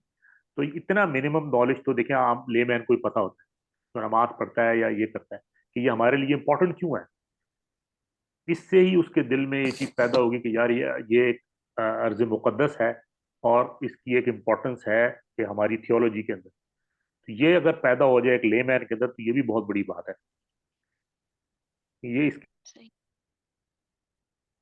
जो कहाँ कहाँ हदीस में और कुरान में अल्लाह ताला ने इस पीरियड इलाके के बारे में जो है वो उसकी इम्पोर्टेंस के बारे में बताया है। तो मेरे ख्याल में ये एक आम बंदे को अगर आप बता दें, ऑब्वियसली उनको हिस्ट्री की ना दिलचस्पी है ना उतने समझ लेवल होता है किसी बंदे आम एक आदमी का, तो उनको आप ये बातें बताएंगी तो उनको समझ में ऑब्वियसली नहीं आएंगी। मेरे ख्याल में ये एक स्टार्ट के लिए अच्छी चीज़ है। जी बहुत शुक्रिया। आई थिंक ये क्वेश्चन जो है ना वेरी भी करता है, डिपेंड करता है कि अगले लेमैन को जो है ना अगर आप लोग बेहतर समझें, specially the students of CT, तो उनके लिए बेहतर ऑप्शन ये है। यूजुअली जब मैं डिस्कस कर रहा होता हूँ, मैं आपको अपना बता देता हूँ, तो ऑब्वियसली ये जो बात सिस्टर ने की है बिल्कुल ऐसे ही है, मेजोरिटी ऐसे ही बंदे हैं। तो उनसे फिर जो है ना आप क्वेश्चनिंग टाइप में, अगर हम उनसे आप बात करें क्वेश्चनिंग टाइप में कि भाई बार बार आप उनसे सवाल पूछें रेदर देन कि आप उनको जवाब दें, तो अगर आप क्वेश्चनिंग टाइप पर उनको लेकर आएंगी तो आई थिंक वो ज़्यादा उनके लिए बेनिफिशियल हो जाएगा। तो अगर किबला अव्वल जब उनको पता लग गया किबला अव्वल था तो फिर क्या करना चाहिए आप बताओ, एटलीस्ट आप भी मुसलमान हो, तो वो आई थिंक ज़्यादा जो है ना इंगेज हो जाएंगे इस तरीके से। तो सोचने पर आपने उनको मजबूर कर देना, एक दफ़ा अगर आपने ये सोच डाल दी उनके अंदर तो फिर इंशाल्लाह बाकी काम काफ़ी सारे जो है ना सोच भी कर लेती है। So I think Safan bhai, Niyaz bhai, anything from your end? So if nothing, then we should. नहीं, जज़ाकल्लाह खैर। बाकी I think जी link जज़ाकल्लाह खैर, गुड टू गो। हाँ चैट के अंदर लिंक आ गया, तो जो भाई जो सिस्टर्स उसमें नहीं है ग्रुप में, वो उसके अंदर प्लीज आ जाएं आप लोग, और लिंक से ज्वाइन कर लें आप। तो फर्दर अगर और ये किसी और ग्रुप का सॉरी वो जो बुक्स के बारे में भी हमें पैडलेट जो है सिस्टर निशा ने वो शेयर कर दिया है, आप उसको अपने पास सेव कर लें। उस लाइब्रेरी में मतलब जो है ना फ़लस्तीन से मुतालिक चंद बुक्स हैं जिनमें जो डॉक्टर साहब ने बताई थी वो भी बुक मौजूद है। सो आप लोग जो इंटरेस्टेड हैं वो उसको अपने पास सेव कर लीजिए। या जज़ाकल्लाह। जी जज़ाकल्लाह खैर। सो ख़त्म करते हैं यहाँ पर इंशाल्लाह डॉक्टर साहब। जज़ाकल्लाह जी, बहुत अच्छा लगा आप लोग मुझे फोरम के इस तरह के फोरम बनाना ना, ये बहुत ज़्यादा ज़रूरी है, ये अवेयरनेस क्रिएट करने का हम यही कर सकते हैं, और ज़्यादा जो है वो शायद हमारे बस में नहीं है, लेकिन ये अवेयरनेस क्रिएट करना और लोगों को बताना आजकल की ये सबसे अहम ज़रूरत है। जितनी अवेयरनेस क्रिएट होगी उतना ही हमारी तरफ से एक पॉजिटिव कंट्रीब्यूशन जो है इस पूरे इवेंट में जाएगा। तो अल्लाह ताला आप लोगों को जज़ा दे, ये बहुत अच्छा आप लोगों ने फोरम जो है वो स्टार्ट किया। जज़ाकल्लाह खैर। सुब्हानकल्लाहुम्मा अच्छा, एक last but not the least बड़ा अच्छा क्वेश्चन आया है कि जब उनकी बाउंड्रीज जो हैं वो डिफाइंड नहीं है, और उन्होंने, और ये सबको पता है कि उन्होंने नील से फरात तक जाना है, उनका झंडा भी जो है वो इस बात का सबूत है कि ऊपर की और नीचे की जो ब्लू लाइन है वो दरियाओं की है, और उसके दरमियान में उनका अपना वो सारा ग्रेटर इसराइल बनना है। और ये जब हमें, हम जैसे लेमैन को पता है, तो ये हुक्मरानों को भी पता है, तो फिर वो क्यों नहीं करे, क्योंकि कल को उनकी बारी भी आएगी। जी देखें, ये क्वेश्चन बड़ा बड़ा दिलचस्प क्वेश्चन है। सबको पता है, जिस तरह वो हम देखते हैं ना ब्रायलर हैंड्स होती हैं, हम यहाँ पे हम जाते हैं, सबको पता होता है हमारी बारी आने वाली है। अब मैं आपको बताऊं एग्जैक्टली ऐसे ही है। अब ये सऊदी अरेबिया का जो एग्रीमेंट होने जा रहा था, आपके ख्याल में ये एग्रीमेंट क्या है? ये इट्स अ फार्स। ये एग्रीमेंट क्या करेगा? जितने एग्रीमेंट्स हुए हैं वो सारे एग्रीमेंट्स सिवाय इसके कुछ नहीं थे कि जो कब्जा उन्होंने कर लिया इसराइल ने उसको लेजिटिमाइज करने के, और कुछ भी नहीं। लेकिन देखें अगेन, हमारी जो रूलर क्लास है वो वैसी ही है वेस्ट के हाथों में खिलौने की तरह, इस तरह उस जमाने में थी फर्स्ट वर्ल्ड वॉर में। तो सब उन्हीं के अपने अपना इंटरेस्ट को सेव गार्ड करते हैं, और दुनिया की हिर्स है सबको, चाहते हैं दुनिया बना लें अपनी। और ये उनके किसी भी तरह से उनके उसमें मौजूद ही नहीं है उनके प्रायोरिटीज के अंदर कि कल कोई हमारी बारी भी आएगी। वो समझ रहे हैं कि जैसे ये बच जाएंगे, ऐसा नहीं होगा ना, सबकी बारी आएगी। जो भी अभी पीठ दिखाएगा सबकी बारी आएगी। अल्लाह ताला बस हम लोगों को बचाए। तो बहरहाल है ये बड़ा मुश्किल क्वेश्चन, और डायलेमा है, ये डायलेमा। जी आई थिंक मिस सारा का हैंड रेज है।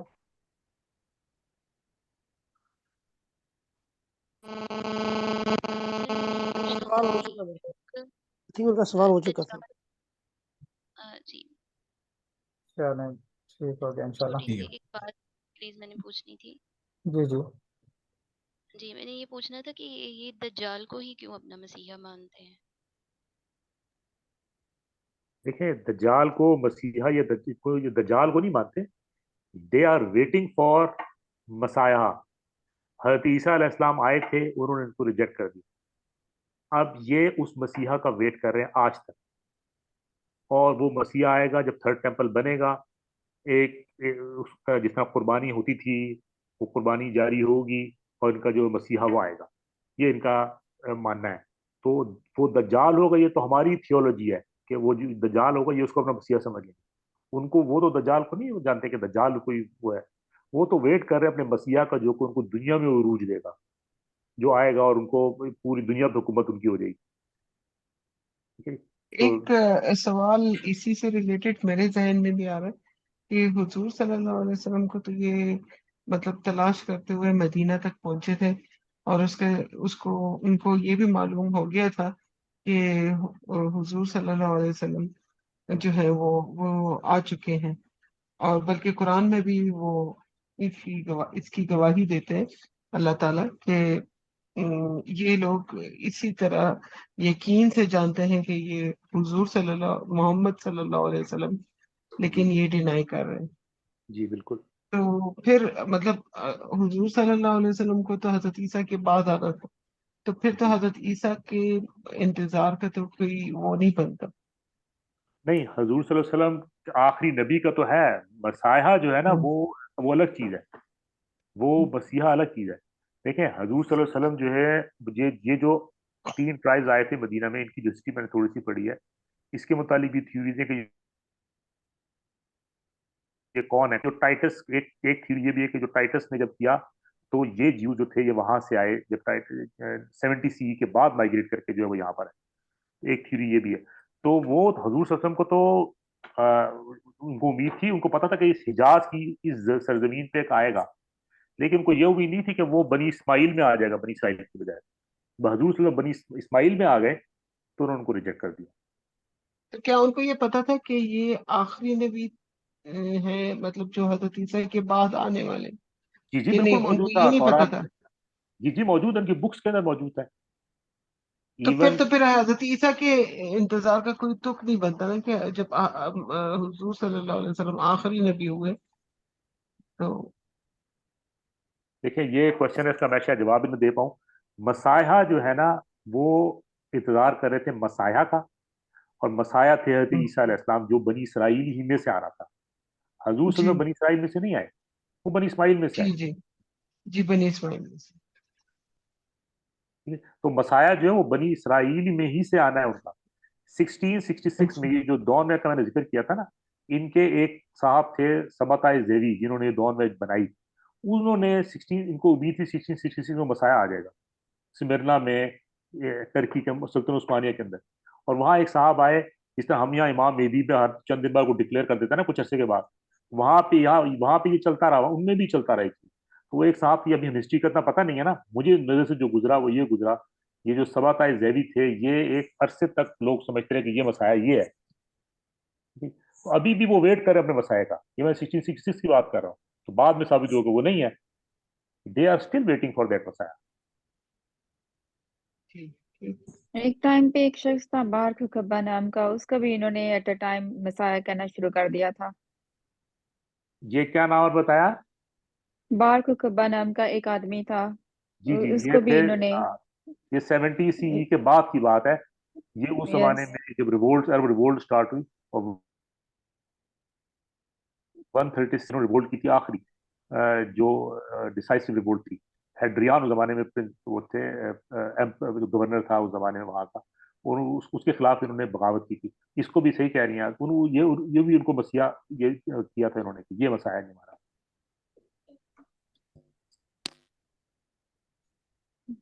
Dr. Sab, so I think we should now conclude it. किल्लत वक्त की वजह से हम लोग इसको कंक्लूड करते हैं इंशाल्लाह। So see you guys in the next session. तब तक अगर आप, मैं स्लाइड भी इंशाल्लाह मैं कोशिश करता हूँ वेल करने की, और फिर मैं आप लोगों के पास ग्रुप में भी शेयर करूँगा, स्पेशली विद रिसर्च विंग। और तब तक अगर आप लोगों के भी कोई क्वेश्चंस हैं तो प्लीज़ आप लोग भी जो है नोट डाउन भी कर लें, और उनको बेहतर है कि आप शेयर कर दें, ताकि हम लोग डॉक्टर साहब के साथ पहले से हम लोग उनके साथ शेयर भी करें, ताकि अगर कोई रिसर्च मजीद करनी है तो वो भी डॉक्टर साहब इंशाल्लाह कर लेंगे। सो नेक्स्ट मीटिंग में इंशाल्लाह आमिर भाई भी होंगे, and he also has some grip on it. फिर मिलकर इंशाल्लाह हम लोग आगे से आगे चलने की कोशिश करते हैं। जज़ाकल्लाहु खैर, सुब्हानकल्लाहुम्मा व बिहम्दिका, नशहदु अन ला इलाहा इल्ला अंता, नस्तगफिरुका व नतूबु इलैक। अस्सलामु अलैकुम व रहमतुल्लाहि व बरकातुहू। वालेकुम अस्सलाम व रहमतुल्लाह।